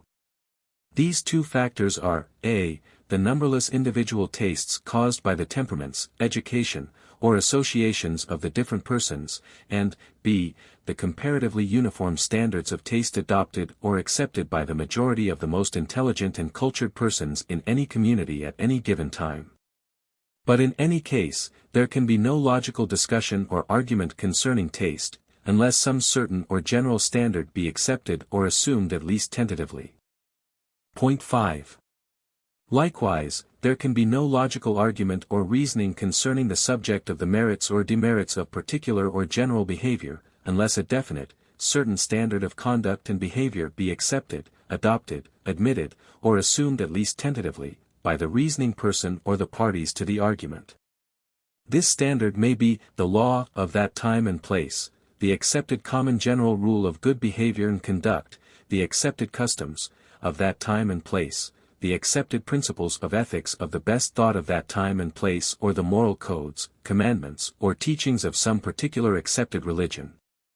The religious standards, for instance, may consist of the 10 Commandments, or of Christ's 2 Commandments, or of the Golden Rule, or of the Sermon on the Mount, or of the teachings and rules of the Church. In other lands, this being true of the particular religions accepted and at least nominally followed by the people of the land. The legal standards are set by the respective laws of the states or countries in question. The general moral standards are represented by the customs and habits of the best part of a community. The modern ethical standards are represented by the following statement of Professor Davidson: it is not enough for a man to understand the conditions of rational life in his own time. He must likewise love these conditions and hate whatever leads to life of an opposite kind. This is only another way of saying that he must love the good and hate the evil, for the good is simply what conduces to rational and moral life, and the evil simply what leads away from it. But, whatever may be the standard adopted, accepted or assumed, there must be some such standard, else all argument, discussion or reasoning on the subject must be futile, meaningless, and endless. Point 6. Reasoning and argument about the nature and characteristics of things in general, or in particular, should always be conducted on the basis of things as they are, rather than upon things as they ought to be. The ought to be question is quite proper in its place, but its place is some other place. It has no place in the thought concerning the nature, characteristics, and present state or conditions of the thing or things in question. A failure to observe this precautionary measure is the cause of much futile and endless discussion, and of much muddled thinking. Nature, life, society, and things in general, must first be known as they are, before any improvement or progress is possible. We must know what things are, and how they behave before we can reason out possibly better ways. Many persons shrink from seeing things as they are in nature. They are afraid to look facts in the face. They are afraid of the naked truth, evidently considering it unnice, if not, indeed, actually indecent. Your premises should be, all A is B, or this A is AB, if such be the case, rather than all A should be C, or this A should be AC, that is, if you are arguing or reasoning about the nature of, or the truth concerning the thing in question, or of the present facts of the case. The should be, or ought to be, or the it is a pity that it is not, is quite another matter. Such requires a new premise, involving an entirely different line of argument or course of reasoning. In logical reasoning, the scientific spirit, not that of the sentimentalist, should govern. This is not asking too much of you. If omniscience sees and knows everything, then it must see and know things, as they are. You are merely asked to endeavor to follow the same course to the best of your ability. Point 7. You will do well to realize and recognize that everything has its opposite, that there are always two sides to every question, that most statements of truth are merely half-truths, the other half being left unstated, that truth is usually discovered, in the middle of the road, or to be the golden mean between the two extremes.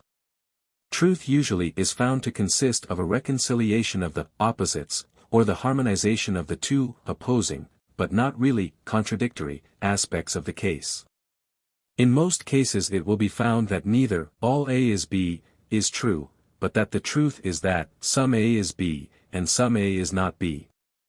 Consequently, when you encounter a case in which each of the two sides has many capable adherents, and each is well supported by fact and argument, you may be reasonably sure that the whole truth lies in between the two extremes, and may be found by reconciliation and a broader and deeper solution. There formerly raged a violent dispute as to whether heredity or environment is the prepotent factor in shaping character. Much was said on each side, and each side arrayed strong facts to support it. Then, along came Herbert Spencer with his deeper and broader solution, that heredity is merely the results of past environment, and that present environment is merely heredity, in the making. Likewise, the same gifted philosopher harmonized the old dispute between the adherents of intuition, of a certain kind, and those of experience regarded as the basis of certain universal notions. He showed that such universal notions might be called intuitive, but that this intuition originally arose from the actual experience of the race, and in time, through inheritance, become fixed in the race as necessary beliefs. All this brings us to a realization that, as a writer has said, anything may be defended by logical argument or reasoning that does not involve a logical contradiction in terms, i.e., that does not conflict with the universal laws of thought which we have presented to you in this instruction. Point 8. Much attention of late years has been given to the pragmatic aspect of things, to the aspect of practical use and utility. The pragmatic test, i.e., how will it work? What will it do? What use is it, is now being applied in every field of human thought, every branch of study, every important question of judgment and of logical reasoning. There is in the air of the times a disposition to demand of everything the answer to the great question, what of it? You will remember the three questions suggested by us to you in a preceding part of this instruction, viz., what is it? How do you know it? What of it? This last is the pragmatic factor. There is found a strong tendency on the part of modern writers and teachers on the art of thinking to advise that one should not waste time and effort on reasoning which leads nowhere, and which is purely academic in character, scholarly but not scientific, but should confine one's thought to practical questions admitting of definite answer and practical, useful application. A writer voices this bluntly as follows: put away from you all questions which do not admit of a definite answer, and also those of which the answers can have no practical meaning, importance, service or use to you. Henry Hazlitt states this idea with more gentleness, as follows: the pragmatic method can be applied with profit to nearly all our positive problems. Before starting to solve a question, while deciding, for instance, on the validity of some nice distinction in logic, we should ask ourselves, what practical difference will it make if I hold one opinion or the other? How will my belief influence my action? Using the word action in its broadest sense. This may often lead our line of inquiry into more fruitful channels, keep us from making fine but needless distinctions, help us to word our questions more relevantly, and lead us to make the distinctions where we really need them. Point 9. We have at different points in this instruction pointed out to you the fact that the best reasoning, the truest reasoning, is purposive reasoning. In fact, it is not too much to say that there is no real or true reasoning that is not reasoning with and for a purpose. That purpose is the discovery of truth, the answer to a particular or general question. The clearer that purpose, the more clearly understood that question, then the truer, clearer, more definite, and more effective will be the reasoning process. As Hazlitt says, we cannot think on general principles. To try this is like attempting to chew laughing gas. To think at all requires a purpose, no matter how vague. The best thinking, moreover, requires a definite purpose, and the more definite this purpose the more definite will be our thinking. Therefore, in taking up any special line of thought, we must find just what our end and purpose is, and thus get clearly in mind what our problems are. Our first step is to get our problem or problems in mind, and to state them as definitely as possible. A problem properly stated is a problem partly solved. Our problems necessitating our reasoning are questions, questions demanding an answer. Our business is to clear away the non-essential elements of the question, and to reduce it to its simplest, most fundamental and basic, essential elements. You should ask yourself, just what is the nature of this question, and just what must be the nature of the answer when found. The analysis required for this reduction of the question to its simplest essential elements, and for the perception of the necessary general character of the sought-for answer, will in itself set you well on your way in your process of reasoning out that answer. Sometimes the careful examination of the opposite side will clear away much obstructing material, the analysis of the elements of the thing sought to be avoided, or of the elements of your ignorance, will often point directly and unerringly to the solution.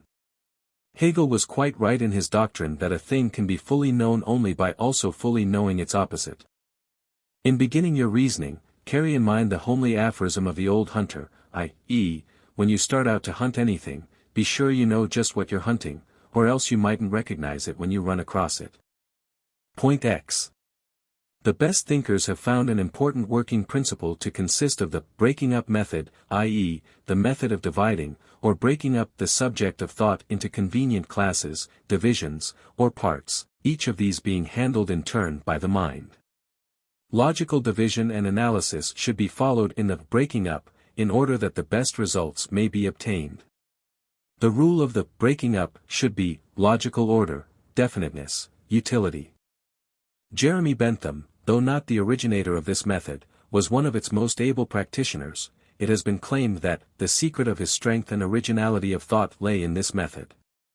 John Stuart Mill, in one of his essays, directed attention to Bentham's use of this method, of which he said, "It may be shortly described as the method of detail, of treating wholes by separating them into their parts, abstractions by resolving them into things, classes and generalities by distinguishing them into the individuals of which they are made up, and breaking every question into pieces before attempting to solve it." Hazlitt says, "The systematic thinker is careful of the manner in which he marshals his difficulties. He knows that certain problems should properly be considered before certain others, and he saves himself labor and sometimes error by considering them in that order. Knowledge furnishes problems, and the discovery of problems itself constitutes an intellectual advance. Whenever you are thrashing out a subject, write down every problem, difficulty and objection that occurs to you. When you get what you consider a satisfactory solution, see whether or not it answers all of them.